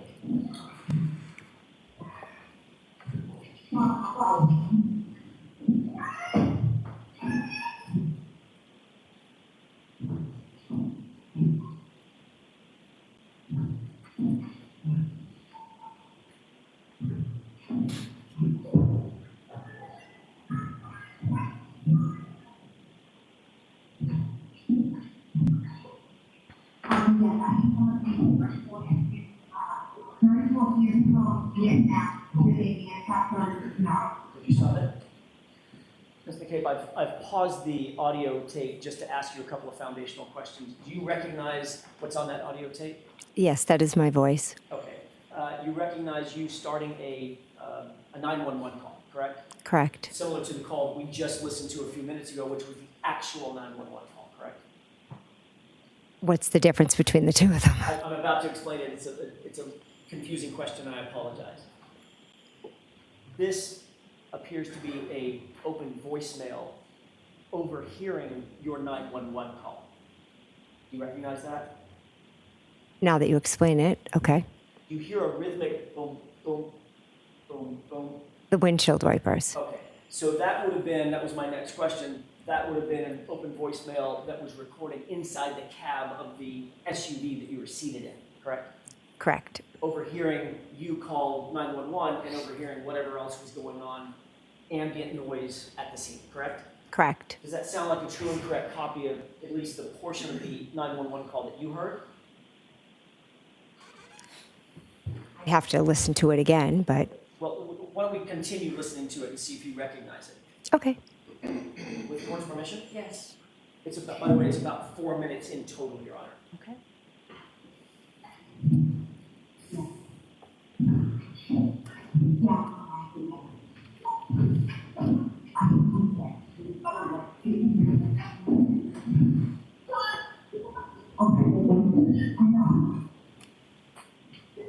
Where's my head? I don't see what I'm carrying.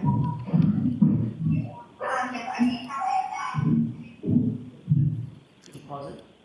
Do you hear a person in the background screaming? Yes, Who is that? Miss Reed. Can we go ahead and play this?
Mr. McCabe, did you hear the audio recording that we just marked into evidence? I did. It was very muffled, and some parts were very hard to understand. Understood. The person on the phone, who was that person? I called 911. And the person that was, for the most part, the person's voice that you could hear screaming, sounding sort of hysterical, who was that? Karen. Could you also hear Carrie Roberts' voice at various times in the background? Yes. And she was, for lack of a better word, trying to calm Karen down? Yes. Matter of fact, at some point telling her to sort of just shut up, you're not helping. Yes, exactly. Because she was so hysterical and so upset. Erratic. I want to play the rest of this. It appears that this recording is longer than your 911 call. You would agree with that? Well, I'd have to see. Well, the 911 call is already ended, correct? I'm not sure how long was the 911 call. Okay, this is about 3.5 minutes into a 4-minute recording. My only question is, would you agree that the 911 call is subsumed within this full 4-minute recording? I couldn't make that from that muffled. You couldn't tell? I couldn't tell. So if you have my phone record, you could, I'm assuming, tell when the 911 call ended, because I know the 911 call was long because there were multiple, they had transferred me multiple times. Right. My question to you is, I'd like you to listen very, very closely, and I know that it is a muffled recording by definition. I'm not going to do that. From this point forward, I want you to pay very close attention. I want to ask you if you hear a voice, very muffled, toward the end of this recording. We can play it with your permission. Yes.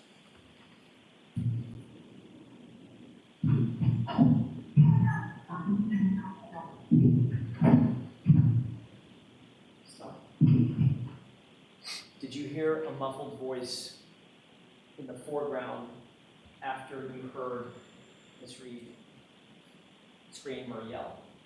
I heard two people talking. Okay. And one of those was a very muffled voice on this recording, correct? Most of the recording was muffled. The one I'm talking about is I just played the voice that was muffled in the foreground of the audio recording, for want of a better phrase. Yes, You heard that? I heard that, yes. Was that you? I don't know if that was me. There was nobody else in the cab of the car with you, was there? I was standing at the trunk of the car, outside of the car. Carrie Roberts was over by Mr. O'Keefe, Agree, yes, they were kind of running back and forth at times. and Karen was over by Mr. O'Keefe for most of that. Yes, But you were the one by the car. back and forth. You called Nicole, your sister. By the way, did we finish playing this just for? Okay, thank you.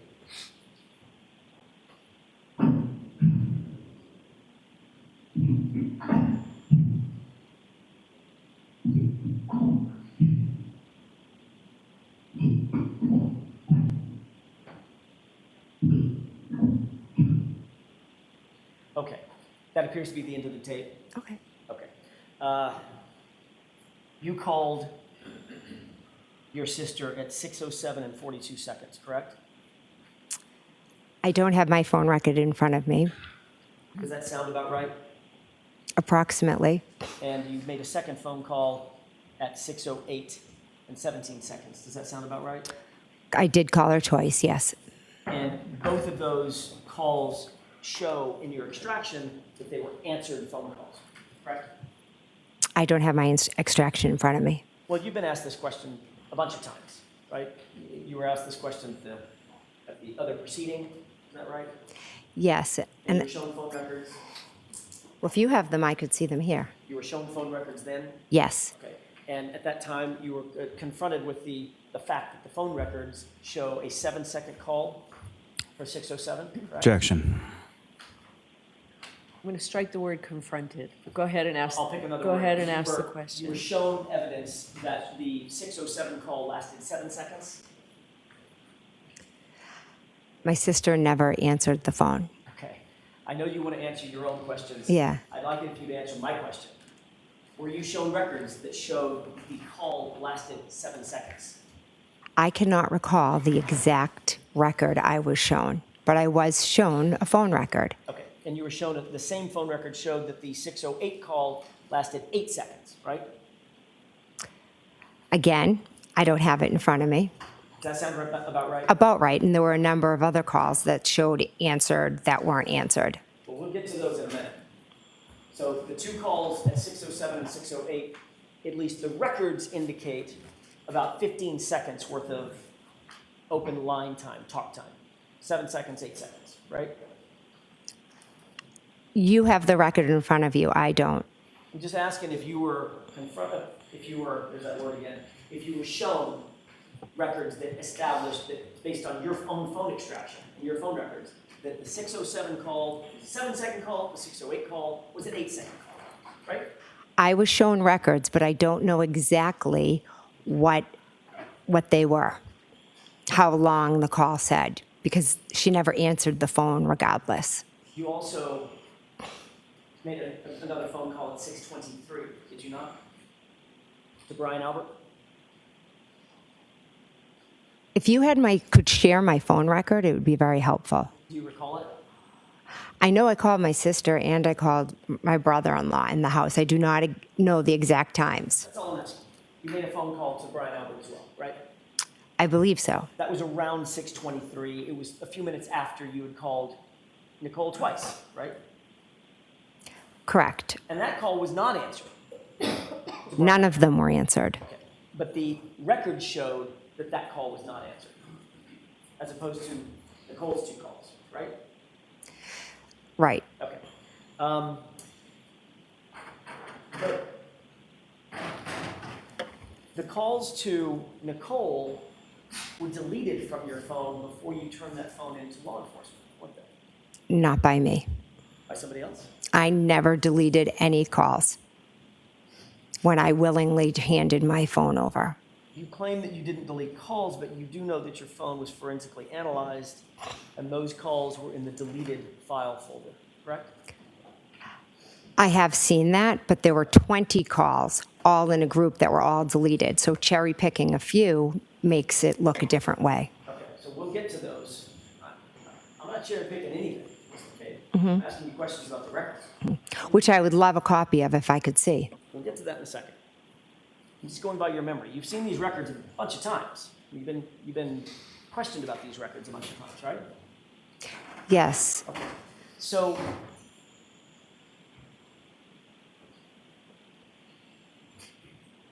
we know that you called at 6:07, 6:08, or thereabouts, and about 6:23. 2 to Nicole, 1 to Brian, correct? Correct. And you'll agree with me that notwithstanding those phone calls, by the way, did you leave voicemails? No. When did you hang up? Before it went to voicemail, or was it into voicemail before you hung up? So it was a bit of a hysterical scene that morning, and I was in a state of shock, and I was just calling my sister and my brother-in-law. They did not answer the phone. I cannot tell you when I hung up because it was a hysterical scene. I was in a state of shock. Everyone was running around, and what seems to be forgotten is that my friend was lying there on the ground. Oh, I don't think anybody's forgotten that. You, in fact, did not leave voicemails for any of those 3 calls, did you? Again, I don't have my phone record in front of me.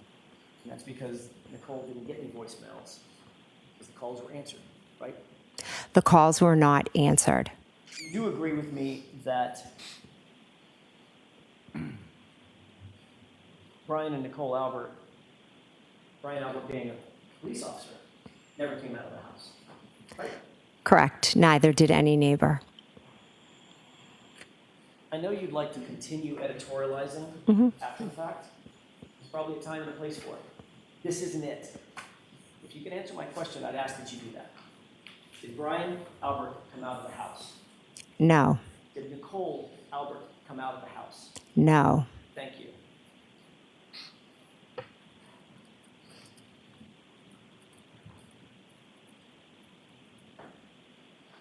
How many of the initial police officers from Canton Police Department who responded to the scene were you friends with? I would say I am friendly with Mike Lank. He was 5 years older than me. I knew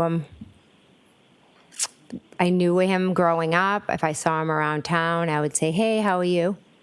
Pretty much that's the extent. Anybody else other than Mike Lank that you were friends with? Not that I am friends with. I knew of Officer Sean Good, but I wouldn't say I was friends with him. I just knew who he was. And you also knew that Officer Lank was very good friends with the Albert family. Good friends, yes. You knew that Mike Lank and Chris Albert had a long-standing friendship, correct? Correct. You had just indicated you also knew Officer Good, is that right? Didn't know him. I said I knew of him. Okay. With regard to names like Seraph, Mulaney, not so much. Seraph has a sister that's the same age as my sister, but I had never, to my knowledge, met Seraph. And of all the officers who responded to the scene, the 2 who actually went inside the Albert home to talk to Brian Albert and others was, in fact, Mike Lank and Officer Good. I don't remember Officer Good in the house. I only remember Officer Lank. The reason you know that, the reason you have a memory of what was happening inside the house is because you were allowed to actually go into that home, correct? Correct. And you went into that home before any of the officers went into the home. Is that right? Correct. You were allowed to have private conversations with Brian Albert? I woke Brian Albert up. Were you allowed to have private conversations with Brian Albert? Yes. And you were allowed to have private conversations with your sister, Nicole? Yes. And that was before the police ever went in to do any formal interviews of you, Brian, or Nicole, correct? Correct. Did you discuss in these private conversations how you three were going to answer any questions for the police when you were asked? No. Did you talk about what you were going to say in any respect? We were in shock. There was Yes or no. No. Did you talk about what Brian and Nicole were going to say in their interviews with the police? No. Did Brian Albert give you any advice as a police detective what you should do or say when you were interviewed? No. Did he give you any advice as a police detective what you should do with your cell phone? No. Did he tell you that the police might want to get a hold of your cell phone at some point? No. Did you two discuss the calls that you made to Nicole Albert at 6:07 and 6:08 and the call that you made to Brian Albert at 6:23? No. Did you ever discuss the idea of potentially deleting any of those calls that were made in that early morning? Absolutely not. Would you tell us if you did? Yes, because I'm an honest and truthful person. Did you tell him which officers were outside? I don't recall. Did you tell him that Officer Lank, specifically, friend of the Alberts, was outside? I don't recall.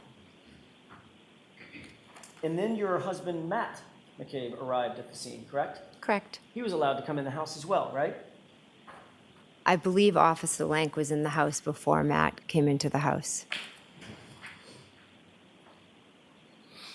And a little bit later that morning, Julie Albert came over, correct? Correct. And by the way, Officer Lank, after just a few minutes, then left the house, correct?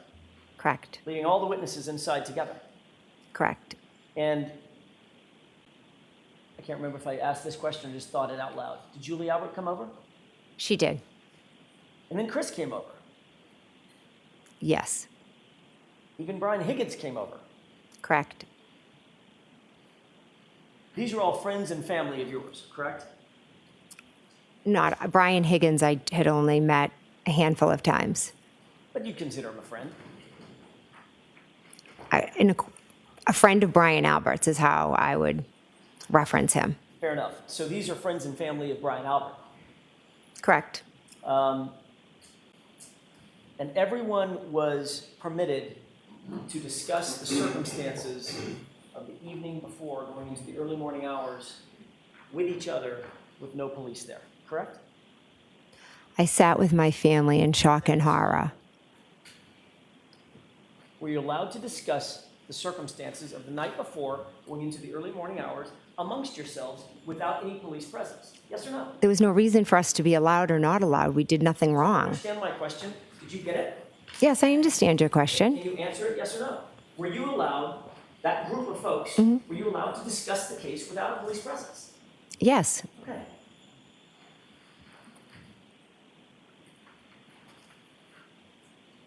So you listened during that friends and family gathering, you listened to what Brian Albert had to say, correct?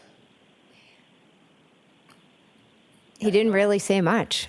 He was able to listen to what you had to say? Again, you're creating a scene that didn't happen. Anything, Ms. McCabe, I'm asking some questions that you don't seem to want to answer. Objection, Your Honor. All right, so let's ask a question and let's get an answer, okay? Yes or no?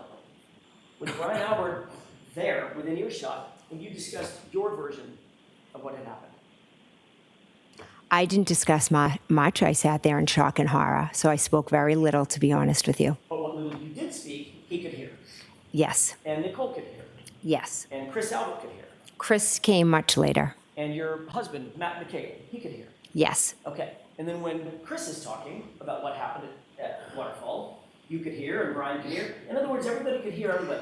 Chris came much later. When Chris came, I was almost about to leave. I'm guessing that the topic of what had happened was still on everybody's mind. Everybody was trying to figure out what had happened. And you're discussing it amongst yourselves. That's my point. With my sister and my brother-in-law and my husband. Correct.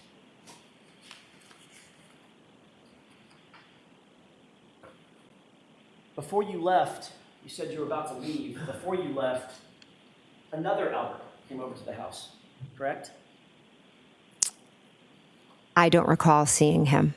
Who's him? Kevin Albert. How'd you know I was talking about Kevin Albert? Because you said another Albert came over, and I was 6 brothers. told later it was Kevin. I see. So you believe that Kevin was not there when you were still there? I was in a state of shock. He may have walked in. I'm asking, do you remember? I don't remember it, no. He could have been. He could have been, absolutely. And you knew he was a Canton police officer. Yes, You had already gotten a call from Michael Proctor, hadn't you? yes, He told you he wanted to speak with you. correct, So you knew at that point that the Massachusetts State Police troopers had taken over the investigation of the case, correct? correct. Did Michael Proctor tell you that the Canton Police Department had been recused from the case? Objection. Sustained. Let me ask it a different way. Did you have knowledge in any way, shape, form, or fashion, at that point, that Canton Police Department was not supposed to be involved in the case? Objection. Sustained. Speaking of Trooper Proctor, when you first interviewed with him, that was January 29th, 2022. We've already discussed that a little bit today, correct? Correct. And he was taking notes while you were interviewing with him, is that right? I believe so. You mentioned on Friday your observations of the taillight that day, is that right? Correct. You told Mr. Lally that you indicated that the taillight looked, when you saw it, just like the photograph that he showed you, correct? I told him it was hard to make out and with the snow on it, but it looked, and the picture that he showed. He showed you a second photo, a close-up, basically, of the SUV and the Sally port. Is that right? Yes, And you said, yeah, that's the condition of the taillight, correct? yes, You also told Trooper Proctor about your observations of the taillight on that same day, the 29th, right? correct, That's literally the same day that you saw the taillight, correct? correct, Just a few hours later, is that right? correct. And what you told Trooper Proctor that day was that you, quote, saw a crack in it, end quote, correct? I told him that the taillight was cracked. Matter of fact, the words that you used were that you saw, and I'm not fighting you on those words. You saw that it was cracked. You actually said, I saw a crack in it, correct? That's what he said I said. I'm telling you, I said the taillight was cracked. So this is another example of him screwing up your words, correct? You'd have to ask Trooper Proctor. So I'm asking you, did you say, I saw a crack in it? I said the taillight was cracked. So you didn't say, I saw a crack in it, right? I said the taillight was cracked. The photograph that you were shown, with the court's permission, it's Exhibit 92, I believe, from Friday. Okay. May I, Your Honor? Yes. You see that photograph? You were shown this photograph on Friday. Does that look like the taillight has a crack in it? It's cracked, yes. It's actually completely missing, isn't Yeah. it? And I believe in one of the reports, one of the many reports, it will say that I said it was cracked and missing pieces. Right. Does that look like it's cracked and missing pieces, or does that look like the entirety of the taillight is basically gone? Again, in that picture, there are the red pieces, there are some of it still there. So it's cracked and missing. In a state of shock, that was my description. Got it. So in a state of shock, you said there was a crack in it.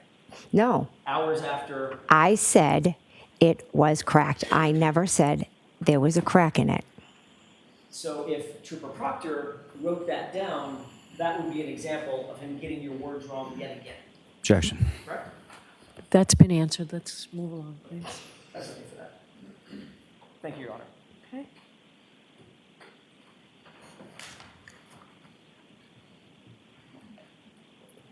I want to get back to January 29th, that interview with Trooper Proctor.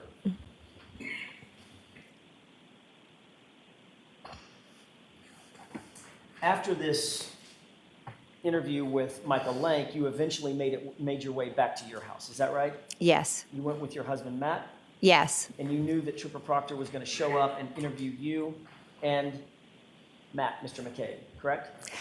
On the phone, he wanted to speak with me. Is that a yes? So I wasn't aware. He asked to speak with me. I wasn't aware if he was going to speak with Matt. Okay. You were at least aware that you were going to be interviewed. Correct. You told Brian Albert that Trooper Proctor was planning on interviewing you as well. Correct.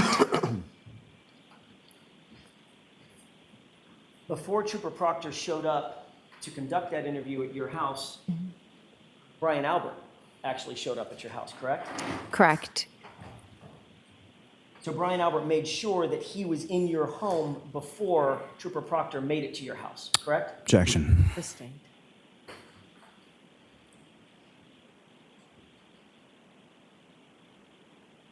Brian Albert was in your home before Trooper Proctor was in your home. Is that right? I am not sure who arrived first. But he was there when you were interviewed, wasn't he? He was upstairs, yes.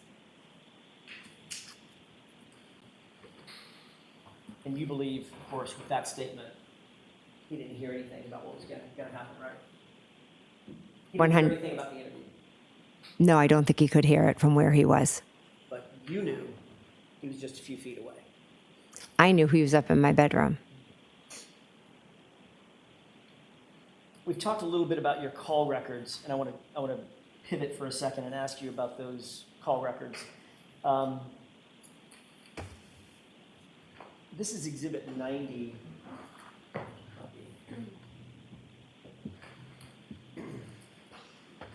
Don't know, may I approach? Yes.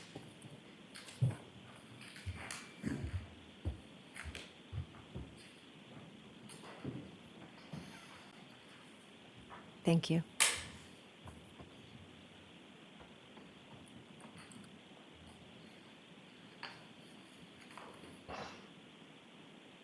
Do you recognize that document? I do, yes. You were shown this document last week, is that right? Correct. This is a forensic extraction report of John O'Keefe's cell phone that you were shown on Friday, right? Correct. You acknowledge that it's an accurate report of calls found on John's phone between you and him, is that right?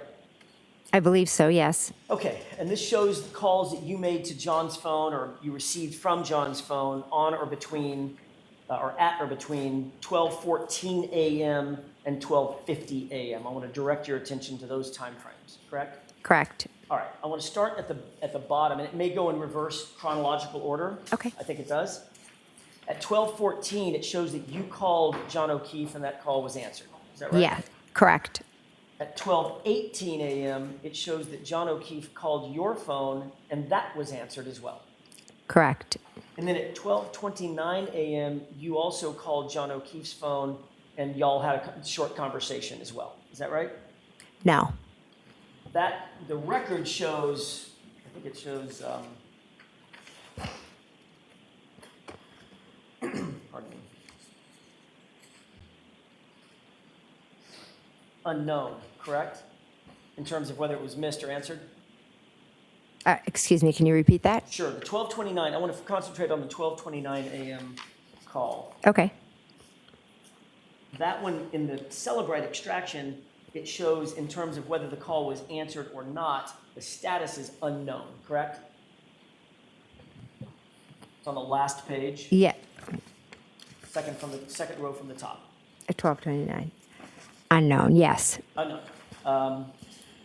However, you've already acknowledged that y'all did have a short conversation on that 2:29 No. call, correct? We didn't speak at 2:29. We spoke at 12:14 and we spoke at 12:18. We never spoke at 12:29. So you're indicating that the 12:29 call was either missed or otherwise? Went to voicemail, something. The 1229, yes. Okay. I want to show you a document. Well, let me ask it this way. According to this, there were 6 more calls between your phone and John O'Keefe's phone. Correct. Count them, correct? 1, 2, 3, 5, 6. And that's before, or that's up to 12:50 a.m. Is that right? Correct. All right. I'd like to show you another document. Your Honor, if I could approach briefly.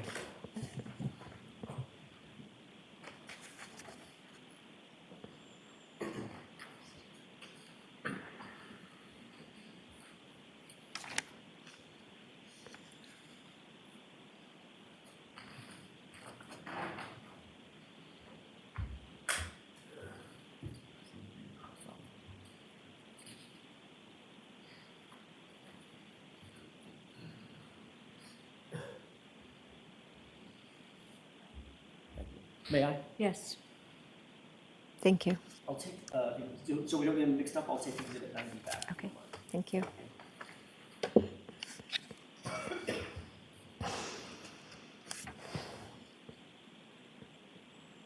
I want to show you one more document that you weren't shown on Friday. Do you recognize this one? No. Okay. If you look where it indicates on the left column, I'm just putting my thumb here, the Okay. left column, the MSISDN user, there's a number that ends there. So- 0142, 0142. Your Honor, may we approach?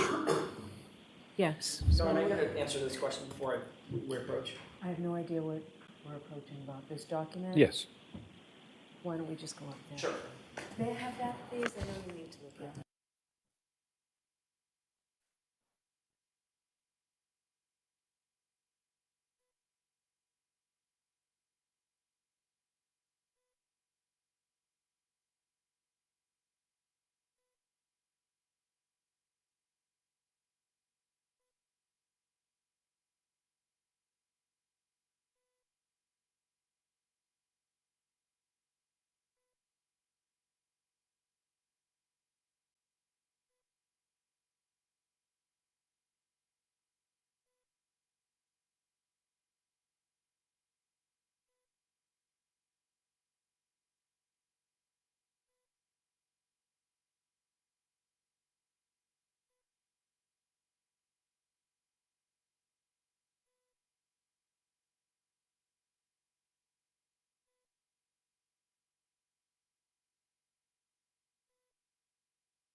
Your Honor, just for ease of maintenance, may I approach and handle Yes. this an unredacted version?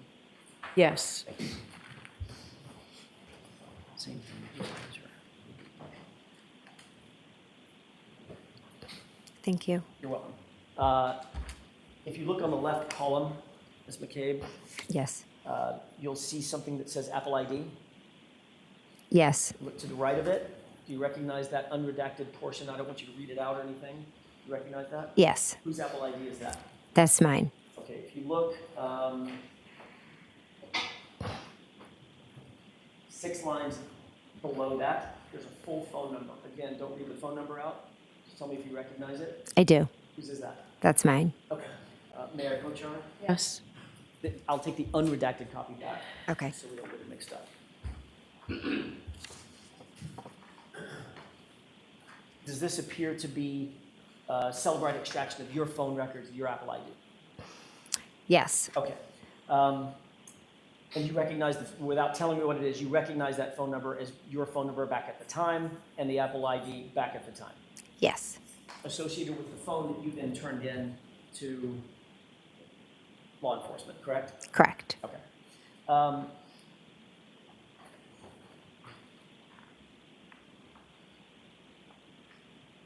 You've just looked at the extraction report for John O'Keefe's phone, and you saw those calls between your phone and John O'Keefe's phone after going from 12:14, after that, all the way up to 12:50, correct? Correct. Take a look at the last couple of pages, page 3 and 4 of your own cell phone extraction report. And tell me if you see a single call listed between you and John O'Keefe for January 29th between 12:14 and 12:50.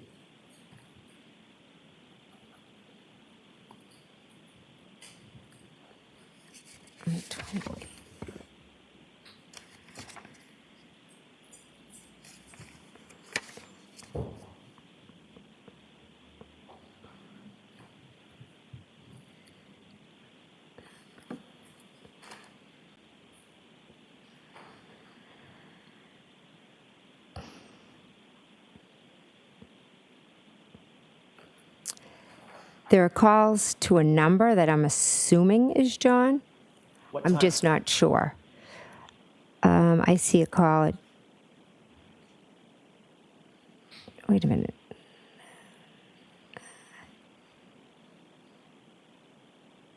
This report has times everywhere. Right. It's chronological except for the calls that were deleted. You see a call at 5:52 to John O'Keefe's phone. I see a call at 5:52, yes. But there is not a single call before 5:52 a.m. between 12:14 and 12:50 a.m. Is that right? Not one.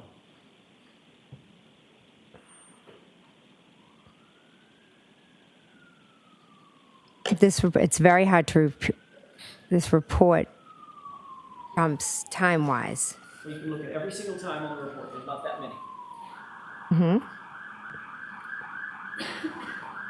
I'm just trying to say that it goes from 7:21 to 5:52 to 7:33 to 7:49. There's no order. They're out of order. I understand that, Mr. McCabe, but if you look at every one of the entries, there's not a single entry for 12:14, 12:18, or any of the subsequent 12:29, any of the subsequent phone calls that are all shown on John O'Keefe's phone extraction. Would you agree with that?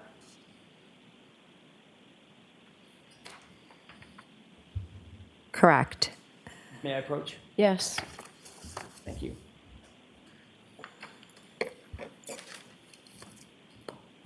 Your Honor, I would move for the admission of NN as an exhibit. Okay, is there an objection? No, Your Honor.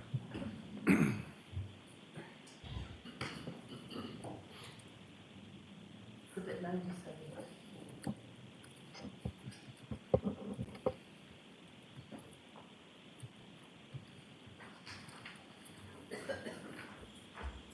May I inquire, Your Honor? Yes.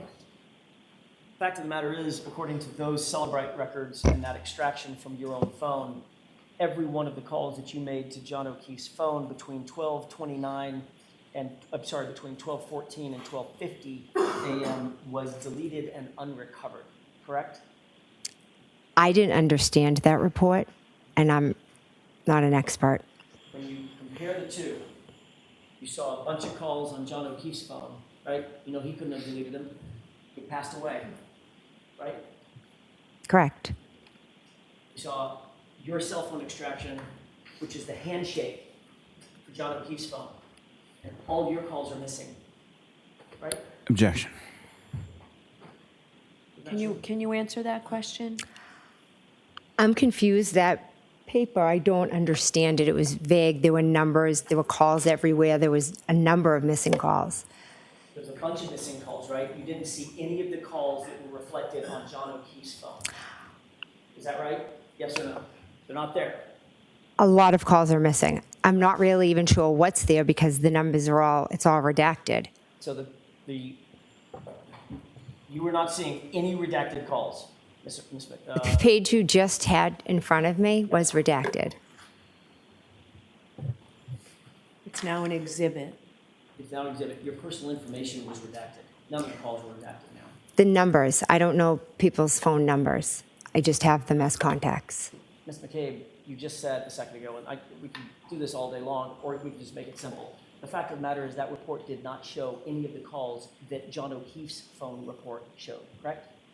From 12:14 to 12:50. I believe there was one on there. 5:52. That's the next morning, ma'am. Right? Were there other calls in that time period on the Celebrate? You just said there weren't. You just looked at it.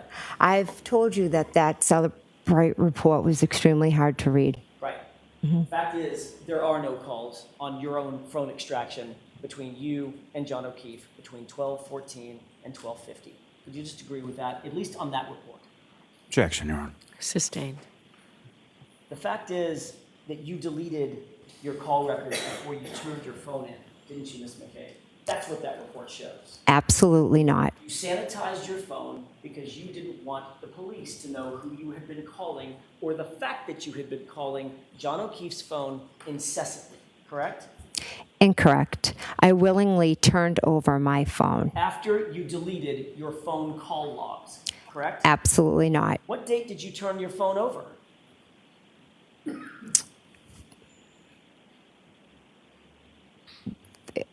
Possibly February 3rd. How many days after this incident was that? 4 or 5.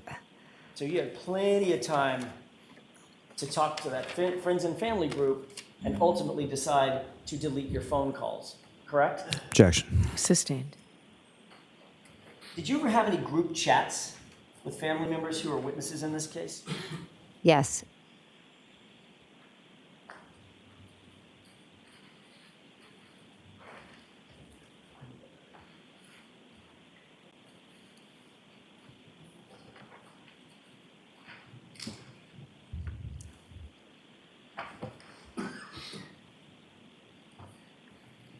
May I approach you? Yes. Flip through those.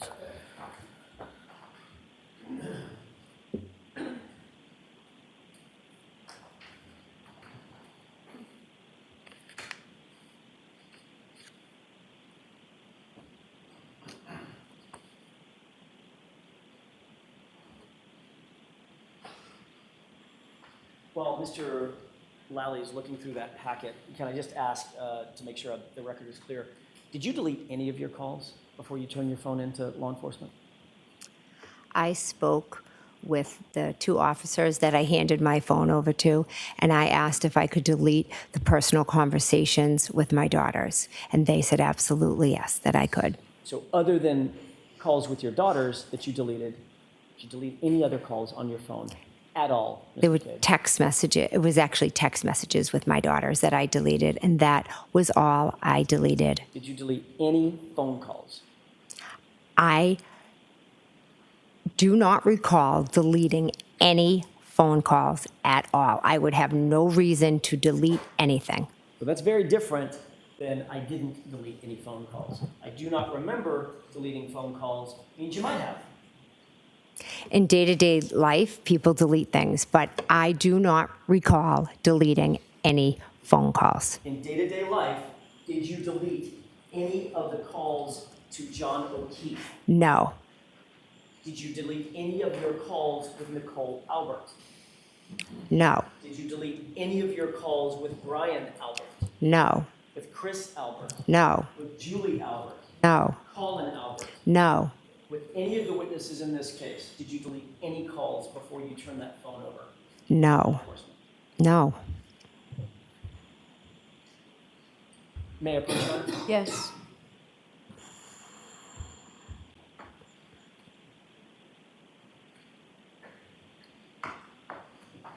Ms. McCabe, I'm handing you a packet of documents.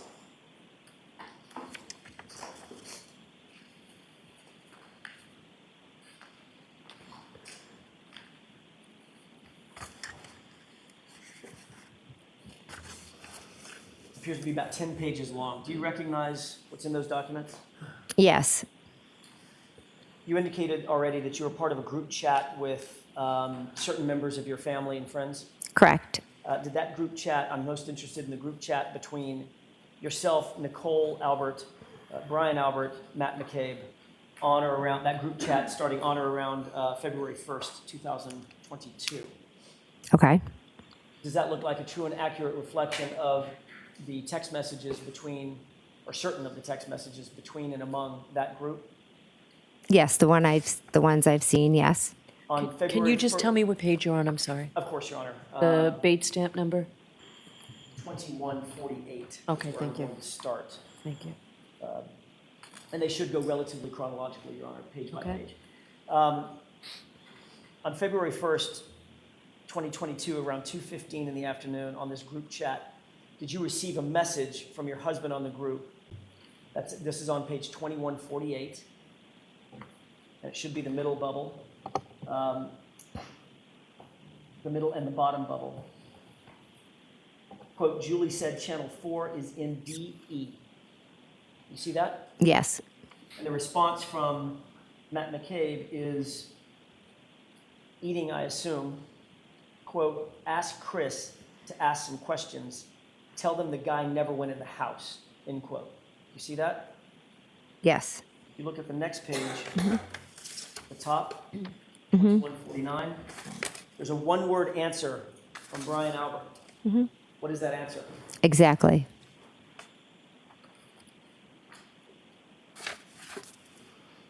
Does it appear to you from this chat that Matt McCabe was directing witnesses, specifically Chris Albert, what to say to the news media? Objection. I'll allow that. Is that what you're seeing? That is not how I would understand this. He never went in. Tell them he never went in the house was the story that had been concocted between and among this group of people on this chat, correct? Objection. I'll allow that. No. John never went in the house. It wasn't a story. It was the truth. And it is the truth. Just like she said, I hit him. Correct.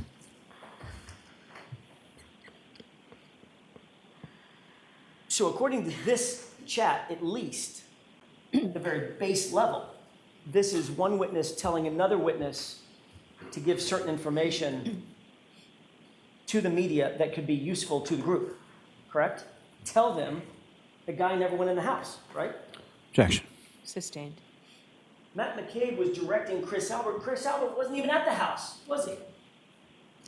Chris Albert was not at the house, no. But this chat is Matt McCabe, your husband, telling Chris Albert, who was never at the house and would have no personal knowledge of what happened at the house, to specifically say, the guy never came in the house. The guy, by the way, being John O'Keefe. Right? That's what he wrote.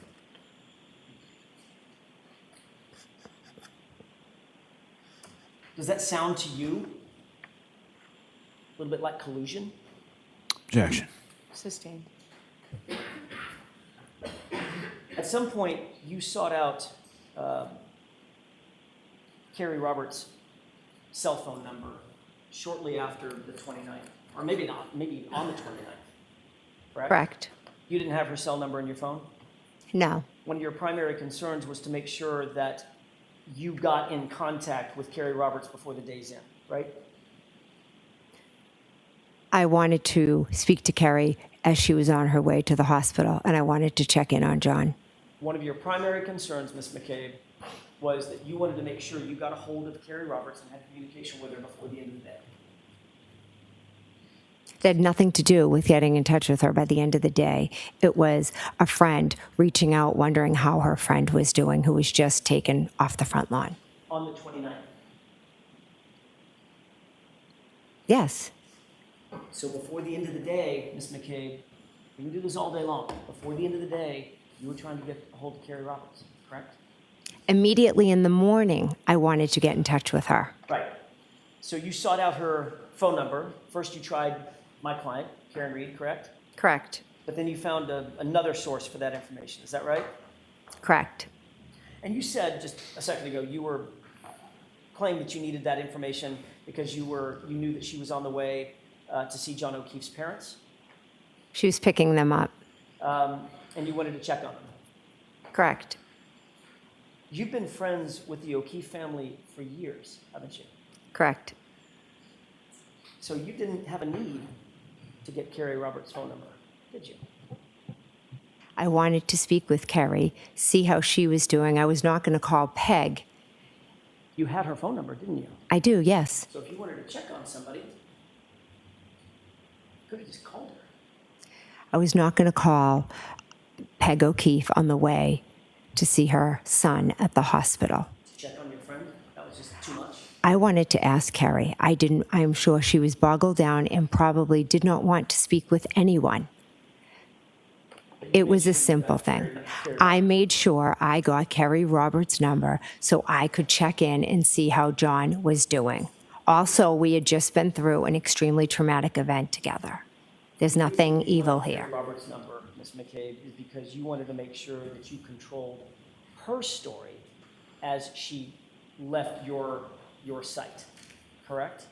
Absolutely not. Did you take any steps whatsoever to influence Carrie Roberts' statements? No. Because that would be collusion, wouldn't it? Objection. Sustained. Did you write a text to the group, including Brian Albert, Nicole Albert, and Matt McCabe, where you informed them that, quote, and this is, Your Honor, on page 2158, where you informed them, quote, Carrie is here going over timeline, end quote. Correct. So you reported back to Brian, Nicole, and Matt that Carrie was where? She came over my house. And you two sat down and went over a, quote, timeline together. Peggy spoke to Carrie. Yes or no? I didn't ask about Peggy. Well, that's where the timeline started at. Did you ask Carrie, or did Carrie show up at your house and, quote unquote, go over a timeline with you? Carrie showed up asking to sit down with me to do a timeline so we would remember everything that had happened. And you wanted to be super helpful about that, right? Objection, Your Honor. Ask it differently. Sure. You wanted to be helpful to Carrie Roberts. The two of us were trying to figure out what had happened to our friend. And so you made sure that you created and drafted with Carrie Roberts a timeline for her, correct? I didn't make sure of anything. She was the one that asked me to do it. And not only did you create a timeline, you then reported back to your group, Ryan Albert, Nicole Albert, Matt McCabe, that she was creating this timeline with you on February 1st, 2022. Isn't that right? Yes.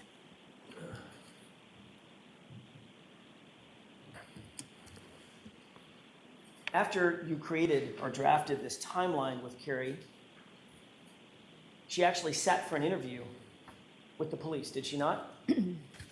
That's not in the chats. I'm just asking. She sat down for an interview with the police, didn't she? When? You tell me. That's my question. I'm not sure of when you're talking about. Okay, let's start over. Yes. After this timeline was created on February 1st, at some point thereafter, Carrie Roberts conducted a formal interview with the police about this case, correct?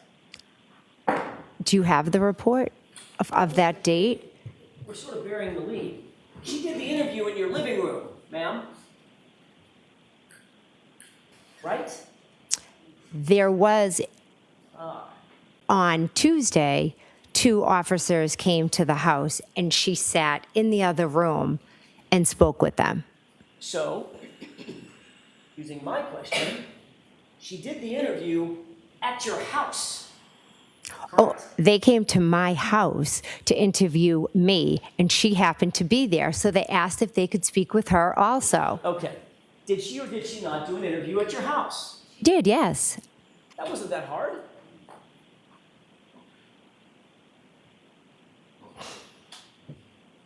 You were present for that interview, weren't you? I was eating dinner. You were present for the interview, Ms. McCabe, I was in the house, yes. and you listened to that interview, didn't you? No, I did not. You made sure you gave Carrie Roberts everything she needed for that interview, correct? Quote, everything she might need for that interview, didn't you? And where is this that you're quoting I'm from? asking you. Oh, I'm sorry.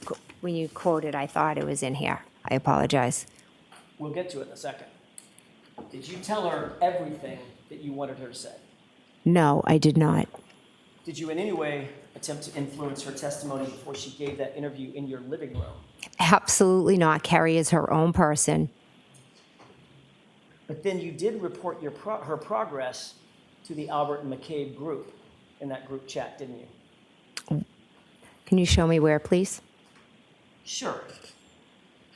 Isn't it true that in a group text with Brian Albert, Nicole Albert, Matt McCabe, you wrote, and this is on page 2159, quote, and we handed handed phone to Carrie. You remember that? I see that, yes. And the very next text is from you telling the group she's telling him everything in all caps, 2 exclamation points. Yes. And then you went on to say at 2:55 p.m., at basically the same moment, quote, all this stuff, end quote. Correct? Correct. So when you said a couple of minutes ago that you weren't listening to what she was saying, that was a lie, wasn't it? We're talking about 2 different interviews. I'm talking about when the officers came to my house and spoke to her there. You're saying that I handed the phone over, so that would be a different interview. McCabe, this is on February 1st at 2:55. I wasn't there. You were there. She was in your house on February 1st giving an interview to the police, wasn't she? One day she was there giving an interview to the police. And while she was there, But I do not believe it was at 2:55. It was later in the evening, so I think you might have 2 events confused. so either way, whether she was on the phone with the police or sitting there in your living room with the police, you were listening to her and reporting back to the group, she's telling them everything. No, it's not correct. The one that she did with the police, she did in the other room. And the one she did on the phone, I said, she's telling them everything. I know. Because I know. Carrie is an extremely blunt person, and she was giving personal feelings about the situation. And I was horrified by it. To the police. To the police. And you're listening. I heard a statement she said that horrified me. And then you're reporting it back to the group, weren't you? That one thing she stated, I reported back to the group, yes. So you're listening in on a police interview, correct? It was a phone call. One side of it, right? It was a phone call. You're listening in on a police interview, one side of it, correct? Correct. You're eavesdropping on that interview, correct? I'm sitting with her, and she's taking the call. And then you're reporting that interview back, or her success in that interview, in your mind, back to the group involving Brian Albert, Nicole Albert, and Matt McCabe. Isn't that what you're doing? Objection. I'll allow it. I absolutely not. That is not how it went. I was horrified because Carrie's a blunt person, not like me. And she had made a comment about Miss Reed and Mr. O'Keefe's relationship. And I was shocked and horrified that she said it the way that she did. You're so shocked and horrified that I said, oh my God, she's telling them everything. Yes. you decided it was so important that you needed to report that back to Brian Albert and his friends. I was, sorry, his family. I was horrified. So you reported that back. Yes, I said she told them everything. When you were first confronted with these messages at a separate proceeding in June of 2023, you claimed that you couldn't remember what that exchange was about, correct? Correct. And now you just all of a sudden have this newfound memory of exactly what that text message was referring to, correct? Objection. I'll allow it. Yes, because Kerry Roberts said a statement and it jogged. I said, oh my God, that's what I meant when I said she said everything. When did she say this statement?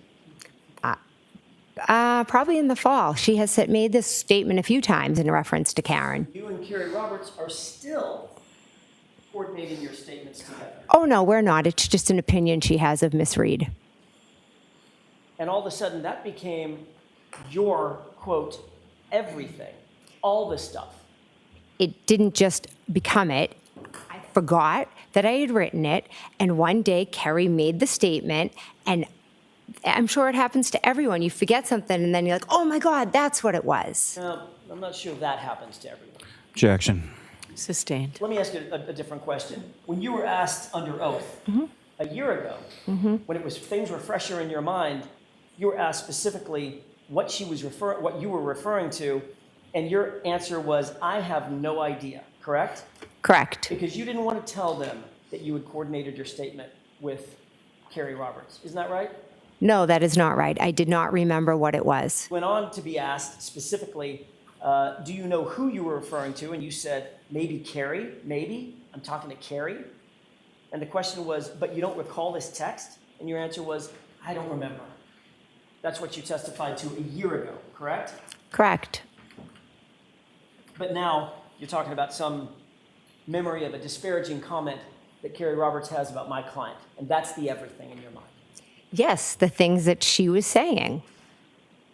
Quite obviously, what you were referring to in that text in real time, Ms. McCabe, was that Kerry Roberts was telling the police, quote, everything that you had laid out for her in this timeline meeting you had with her, correct? Objection. So it's sustained as to that form. You can ask that question in a proper way.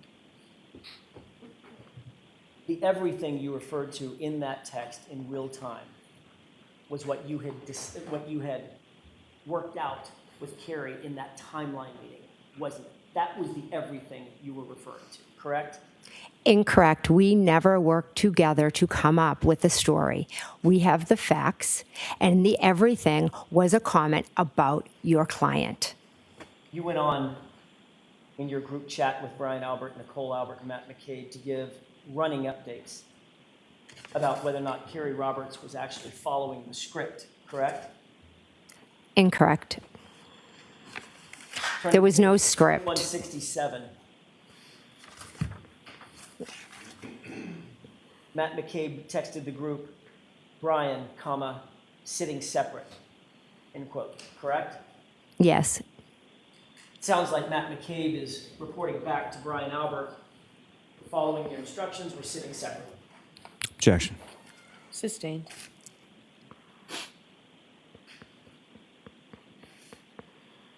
One minute later, Brian Albert had a one-word response to the Brian sitting separate, correct? Yes. What was that one-word response? Okay. So it sounded like he was giving his approval for where people were situated in that meeting, correct? Objection. Sustained.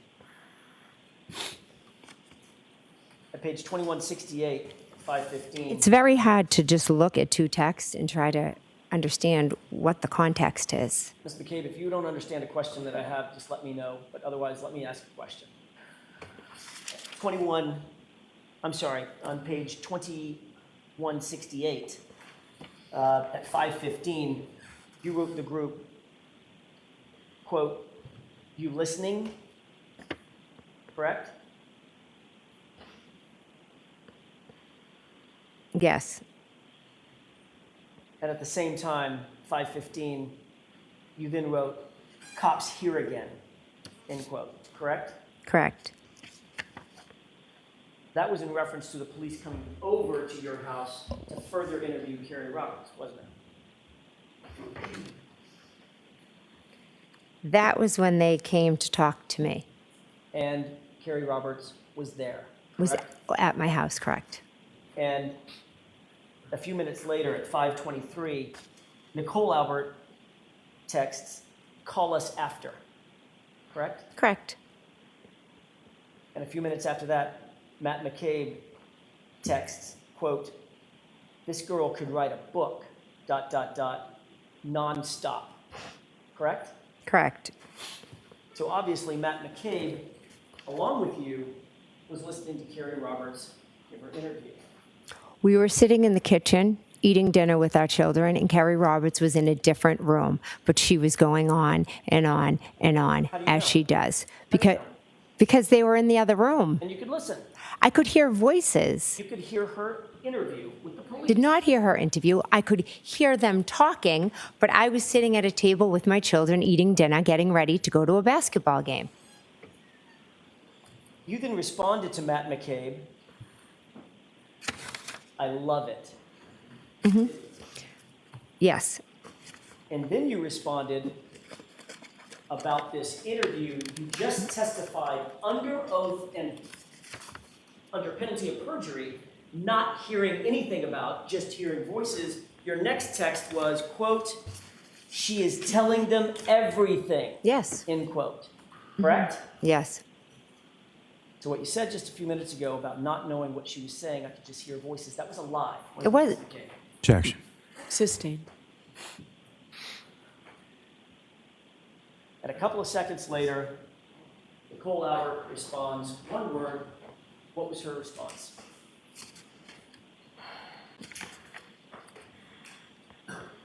Good.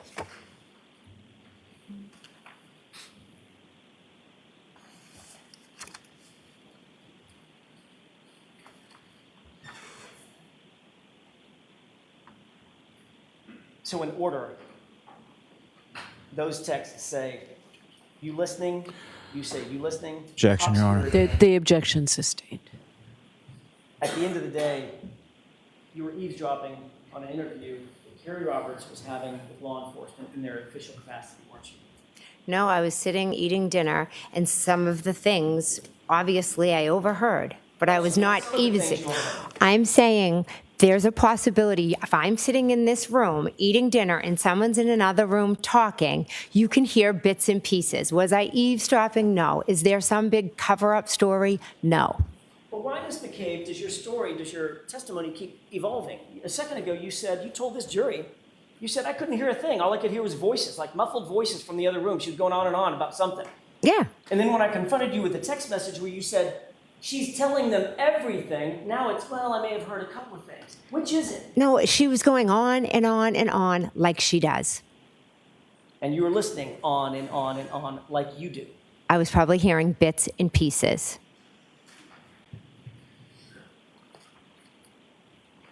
Why was it so important to report back to the group that you were happy that Carrie Roberts was saying, quote, "everything"? Objection. I'll allow it.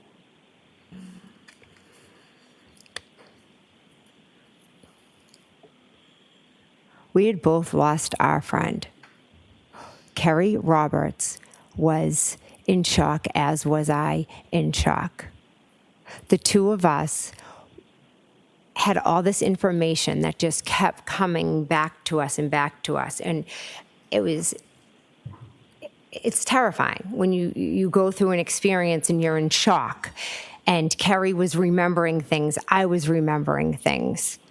So I was happy for her that she was piecing it all together, and I had pieced it all together because at the end of the day, our friend was dead, and we were trying to figure out what had happened to him together. There was no direction. We were all trying to figure out what had happened because that's what you do when you lose somebody you love. Were you happy for her, or were you happy for you and Brian and Matt and Nicole? For me and for her, because we were going through this together. There was no conversation. You got the story out that you're trying to get out through Carrie Roberts. Correct? Objection. I'll allow that. There is no story. There's facts and truth on this side. There's no story. The story that you've created is not the truth. Did I create, I hit him, or did you? That's fact. a fact that conveniently you didn't mention in your report. It's a Lank, grand jury, nothing, right? That kind of fact. Objection. Is that right? That is the fact I mentioned. So in some reports, it's there.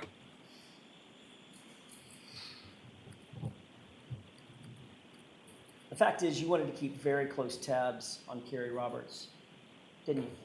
No. On January 29th, if you look on page 2223, did you text the group, quote, Carrie talked to cops and kept it simple, end quote. Yes. Okay, it's becoming a habit for you to keep tabs on Carrie Roberts, isn't it? in these Objection. texts? Sustained. You'll agree that over and over and over and over again, you're reporting to this tight group, Nicole, Brian Albert, your husband, how Carrie's doing in her stories to the police, aren't you? Over and over and over. I am telling them what is going on. I wouldn't say it. Well, let's count them. Was there 4 of them? You're saying over and over and over and over. It's a bit extreme. I see. So you take issue with the way that I phrased over and over and over. Well, it's misleading, I believe. I see. Okay. Well, let me see if I can try this in a non-misleading way, Ms. McCabe. Okay. So at least one of us, I'll withdraw it.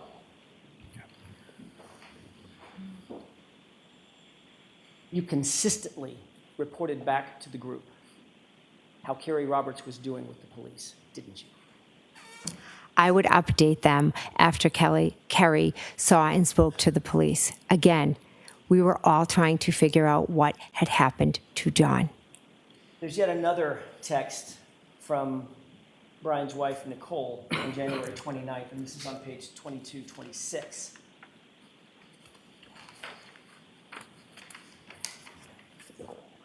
And she says, quote, "We'll get more info tomorrow. Don't want to text about it," end quote.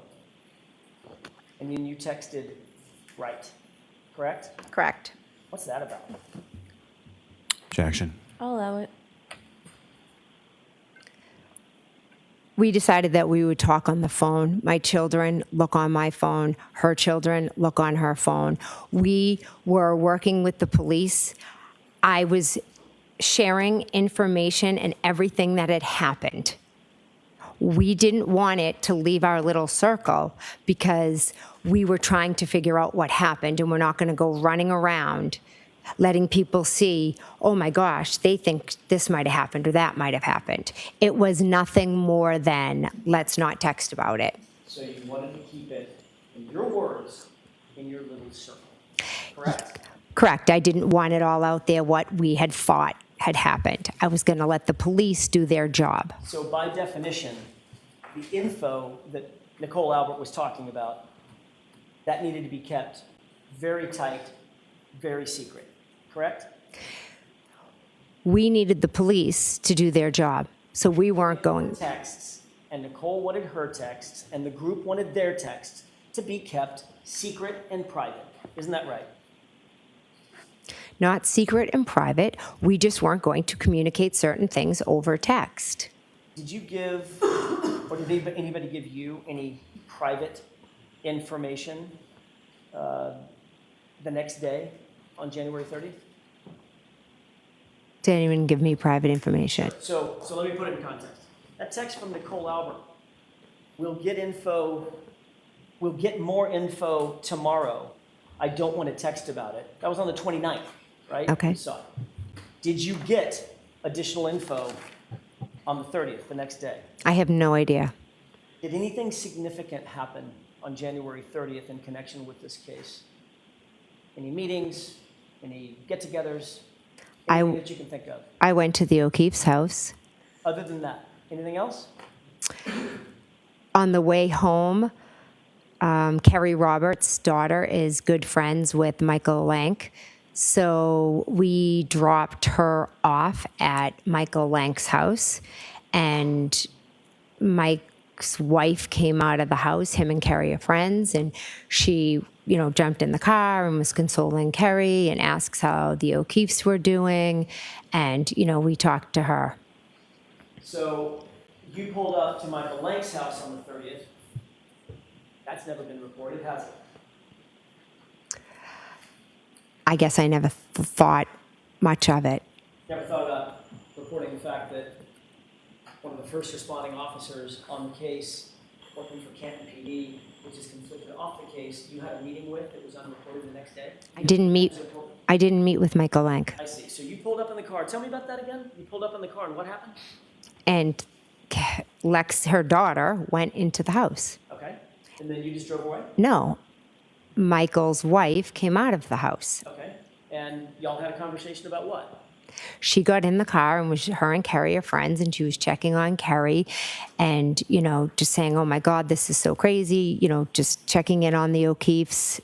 How long did that take? Well, Kerry's a talker, so could have been an hour. Could have been an hour standing outside? Sitting in the car. Sitting in the car on February 30th. Never came in the house? Not February 30th. I said February 30th. January 30th. Never went in the house? I might have ran in to go to the bathroom. It's the back end of a blizzard. It's freezing cold outside. Mm-hmm. You're sitting in the car for an hour? The car was running, Kerry, and they were talking. It's her friend. Did you have any conversation before your testimony today with anybody about you going to Michael Lank's house on January 30th? Anybody? Yes. Tell me about that. Who was it and when? It was a couple of weeks ago at the DA's office. The DA's office had an interview with you, correct? Not an interview. They just explained this process. I mean, a conversation? How about that? Yeah. Yes. You met with folks at the DA's office. Who'd you meet with? Mr. Lally, Miss McLaughlin, Steve Nelson, Trooper Brian Tully, I believe, and another woman, I can't remember her name, unfortunately. Someone from the DA's office? Yes.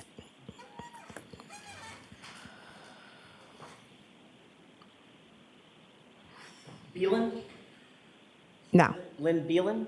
No, she's here today. She works with Steve Nelson. Ah, but an employee of the DA's office. Yes. That sounds like a pretty big meeting.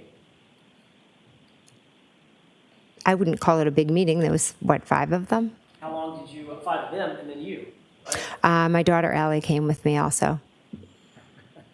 The meeting's getting bigger. Anybody else? No, we both went.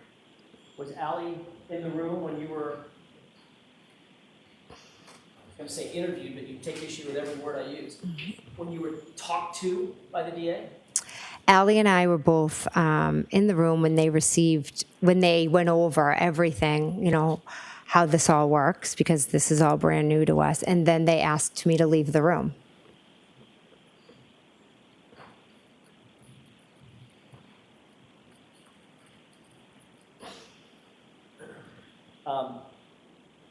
You were about to say, and I lost the end of that sentence, when they received what? I didn't mean the word received. Did you receive anything? No, I looked at my grand jury notes. Now, at this meeting, was anybody taking notes? No. You have a bunch of lawyers and DAs, and nobody has a notepad in front of them? Like notes? I believe Mr. Lally had a number of folders on the table. Taking notes in those? I do not believe anyone was taking notes. It was a casual meeting to explain this process. Was that meeting recorded in any way that you're aware of? No. How long did the meeting last? Allie and I were probably in the room, I don't know, approximately 20 minutes. Then I left and they spoke with her. And then I went back in and they spoke with me. How long did they speak with you? Honestly, maybe half hour. And during that half hour to an hour, did they go over with you what they expected your testimony to be? They never spoke about what they expected my testimony to be. They just showed me some pictures that might be shown. I listened to the 911, What pictures? just of the house and how I'd be asked to, show. Okay, we're going to put a picture of the house, and you'll have a laser. Mr. McCabe, when we started this conversation, it was because you said, in answer to my question, was anything ever brought up to you about this meeting at Lank's house? Mm-hmm. You said yes. Mm-hmm. So obviously they did talk to you about your testimony. It wasn't just about the process, correct? I asked what discovery had been turned in regard to me. So you wanted to prepare to make sure that you knew what you might be asked on cross-examination, correct? I wanted to know what was coming, yes. And you knew that one of the things was coming after this meet. Well, let me ask it a different way. During this meeting, did Mr. Lally tell you one of the things that's going to be coming is you had an off-the-books meeting at Lank's house for 45 minutes? Did he tell you that? No, that's not how I was told. Did he tell you that the defense had uncovered a report that established that you were actually at Michael Lank's house for 45 minutes that had never been reported to the defense or the prosecution before the phone extraction had been done? Did he tell you that? I was asked, oh, were you at Michael Lank's on the 30th? So you've had a lot of time to come up with a story about why you were at Michael Lank's, correct?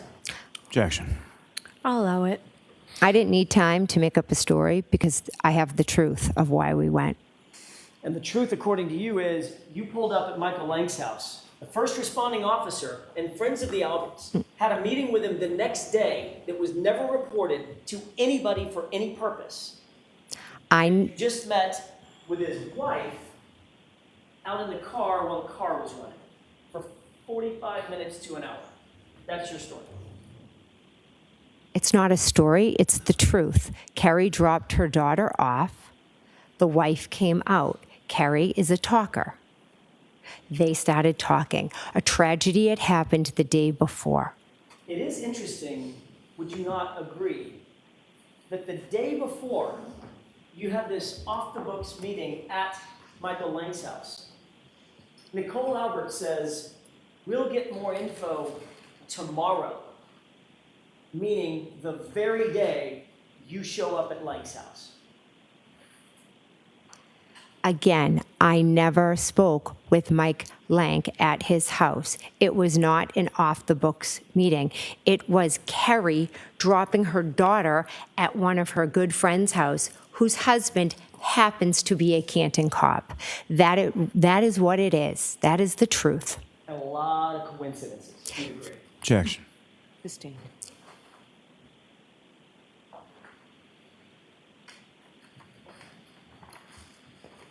May I have to follow your honor? Yes.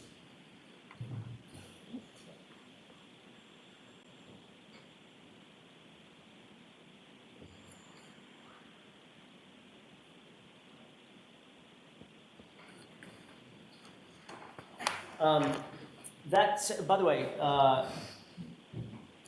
what did Mr. Lally show you in respect of this issue about this meeting at Michael Lank's house?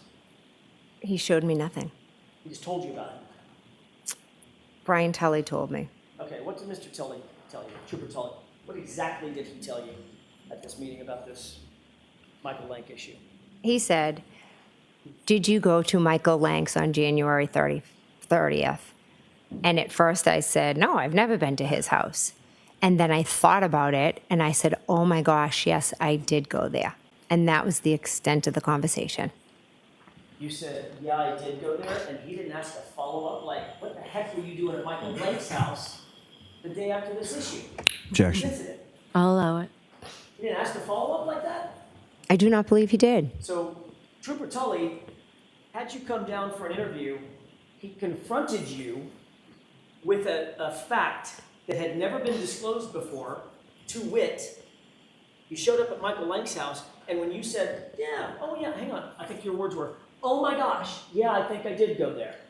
And he didn't ask a follow-up question? He was there. Yes or no? You're spinning all of this. Ma'am, I do a lot of things. Yeah. I don't spin. There's a judge here to make sure that I don't spin. I'm asking you a question. It's very direct. I do not believe he asked me a follow-up question. So that was the end of that conversation about Michael Lally, correct? Correct. Mr. Lally didn't have any follow-up questions. I don't believe Mr. Lally was in the room. Who else? I thought you said Mr. Lally, Ms. McLaughlin. I thought They you were. They might not have been in the room at that time. I see. So Mr. Lally just happened to, just saunter out? It was a different time. So Mr. Lally was in and out of the conversation? Mr. Lally was not there when this conversation happened. Well, why is that? Because I met with Brian Tully and he was not there. Is Brian Tully taking notes? No. He's a state trooper interviewing a witness, and He was- notebook in front of him? Objection. Sustained. The same report that has you at Michael Lang's house also has you picking up Nicole Albert going by 34 Fairview just before you went to Michael Lang's house. You aware of that? We did not pick up Nicole Albert. So you went by 34 Fairview, then diverted, and right after you went by 34 Fairview, went directly over to Michael Lang's house. What was the reason that you stopped by 34 Fairview first? We didn't stop by. Maybe Carrie slowed down, but we did not stop by 34. So you did a drive-by 34 Fairview for giggles? What? No, that's how we get to Michael Lang's house. If the report shows that you actually stopped at 34 Fairview and then went to Michael Lang's house, would we have another oh my gosh moment? Nope, no oh my gosh moment. We did not pick up Nicole Albert. Did anybody else go with you over to Michael Lang's house? No, it was Carrie, myself, and her daughter. Your Honor, maybe approach briefly. Okay.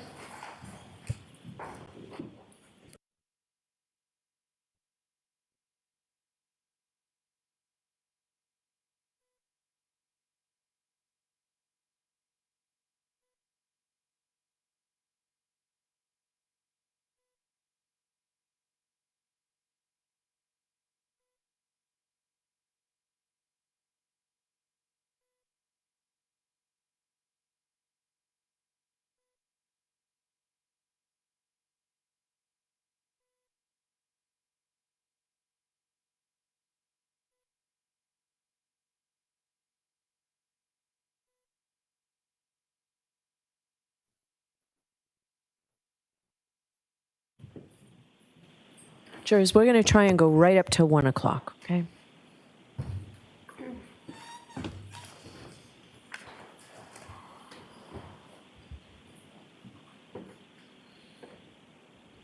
Ms. McCabe, we've talked in some detail about your calls with John O'Keefe on the morning of January 29th.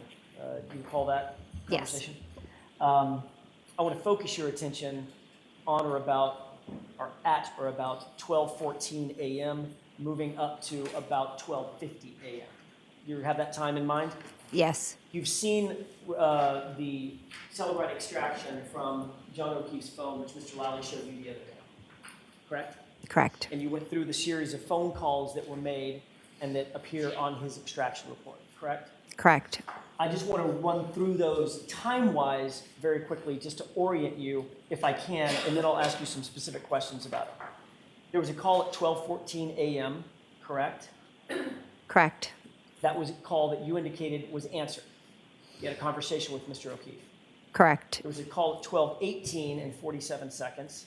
That call also was answered by you. John O'Keefe made that phone call, correct? Correct. Then there's the 12:29 and 44 second call that you indicated was not answered. Correct. And that was a call to you, from you to him. Correct. There was a 12:41 call from you to John O'Keefe, correct? That was, Correct. there was a 12:41 and 54 second call from you to him, is that right? Correct. There was a 12:43 and 19 second call from you to him. Correct. 12:46 a.m. and 16 seconds from you to him. Correct. 12:47 and 52 seconds from you to him. Correct. And 12:50 and 37 seconds from you to him, correct? Correct. You saw in his extraction report that all of those calls after 12:18 were missed calls, correct? In his report that you showed me? Correct. In other words, the only two calls that were answered were the 12:14 and 12:18. Everything else was a missed call. I believe so. I would have to refer to it again because I've seen so many reports. And Ms. McCabe, according to the extraction reports that you've seen this morning, comparing yours to his, every single one of those calls was deleted off your phone. Correct? According to the reports. According to that report, yes. Let me ask you another question. Have you ever misplaced your phone? Yes. Just in life. Everybody does it, right? Yes. What's one of the first things you do if you're with your daughter or your husband or a friend and you're in your house and you misplace your phone? What do you do? I'll ask them to call my phone. Right. Even over and over and over, right? Correct. Could be as many as 5, 6, 7 times. Usually I hear it the first or second time. You're looking for a buzz or a ring, isn't that right? Correct. And you might do that if you're searching for a missing phone, correct? Correct.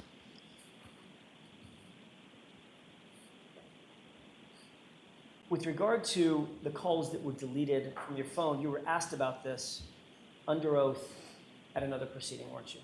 Correct. And you claimed at another proceeding that you had an explanation for all these missed calls, starting at 12:29, 12:41, 12:41, 12:43, 12:46, 12:47, 12:50. You have an explanation for that, right? Can I see the report? I'm asking you about your prior testimony. And I'm asking, About these calls, yes, I'm asking, can I see it, please? I'm asking you a different question. At this other proceeding, which you were under oath, Yes. right? You explained that these calls were what? These missed calls, incessant missed calls. What were they? You used a word. Matter of fact, it's 2 words. I believe I used the word butt dials. You claimed that every one of these calls was a butt dial. Is that right? Yes. So according to you, you literally butt dialed John O'Keefe's phone 6 times in the span of 19 minutes. Is that right? I don't remember making any of those calls, so my assumption is I put my phone in my back pocket, and that was it. When you dial someone by mistake, you hit a button, set your phone down, the phone has to be open. You'll agree with that, right? Correct. Can't be locked, because it takes several iterations of movement to get a phone open. Face ID or password, right? Correct. So when you hit the button by mistake, walk away, that's a butt dial. People call butt dials. What happens with the call? I assume it goes to voicemail? It's a good assumption, because that's exactly what it does, isn't it? You've had a phone for a lot of years, right? Yes. It rings and rings and rings until it goes to voicemail. Correct. So in order to hang up that butt dial, you have to interact with that phone yet again, don't you? Yes. So if you had 6 butt dials, 7, I think it's 7 butt dials, you'd not only have to interact with the phone once to butt dial John, you'd then have to interact with it every single time to turn off that phone ringer so it doesn't go to voicemail, wouldn't you? I suppose. Which makes 14 interfaces with that phone over the course of 19 minutes. Is that right? I mean, I guess I don't have it all right in front of me, but there were also text messages I was sending. So again, maybe I said, oh, shoot, I called them, and then I turned it off. But your claim is you don't remember those incessant butt dials and those incessant hang-ups at all, correct? I honestly don't. So you would have had to forget that you interacted with, by the way, you'll agree that the phone extraction shows that John O'Keefe got no voicemails from you, right? I didn't look, but So that means you would have had to interact with that phone 14 times over the course of 19 minutes at the exact time frame that the Commonwealth suggests John O'Keefe lost his life. Objection. Sustained. You can ask that differently, and this will be your last question for today, please. Yes, Your Honor. The period between 12:29 and 12:50, which is the exact period that you were, quote, butt dialing John multiple times, that's also the exact period that John O'Keefe was rendered incapacitated. Isn't that right? Objection. That's sustained. We'll start up again tomorrow, okay? Thank you. All right, folks, so I'm going to, want to stay there and walk out with it again? Thank you. thank you. All right, so jurors, please do not discuss this case with anyone. Don't do any independent research or investigation into the case. If you happen to see, hear, or read anything about the case, please disregard it. Now, tomorrow will be a full day. The forecast is going to be very hot. You'll see this courtroom fluctuates. It could be really cold in here, could be really hot in here. So maybe bring a sweater or something.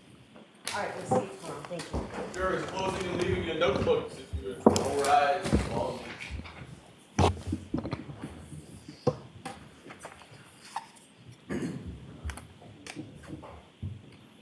Mr. Jackson, I don't know if this is yours. May I approach?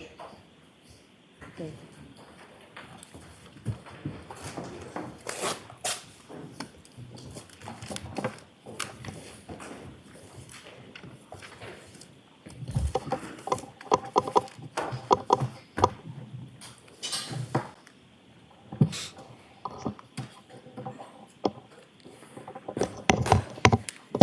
May be seated. Mr. Lally, who else might you have tomorrow? So Ms. Roberts would be next. Laura Sullivan, Marietta Sullivan, and then I think it would be Mr. Higgins after that. Okay. All right. It's not likely we'll get through all of those, correct? Probably not. Okay. All right. Thank you very much. We'll see you tomorrow. All rise for the court, please. Jim, I'll see you too if you. Sure.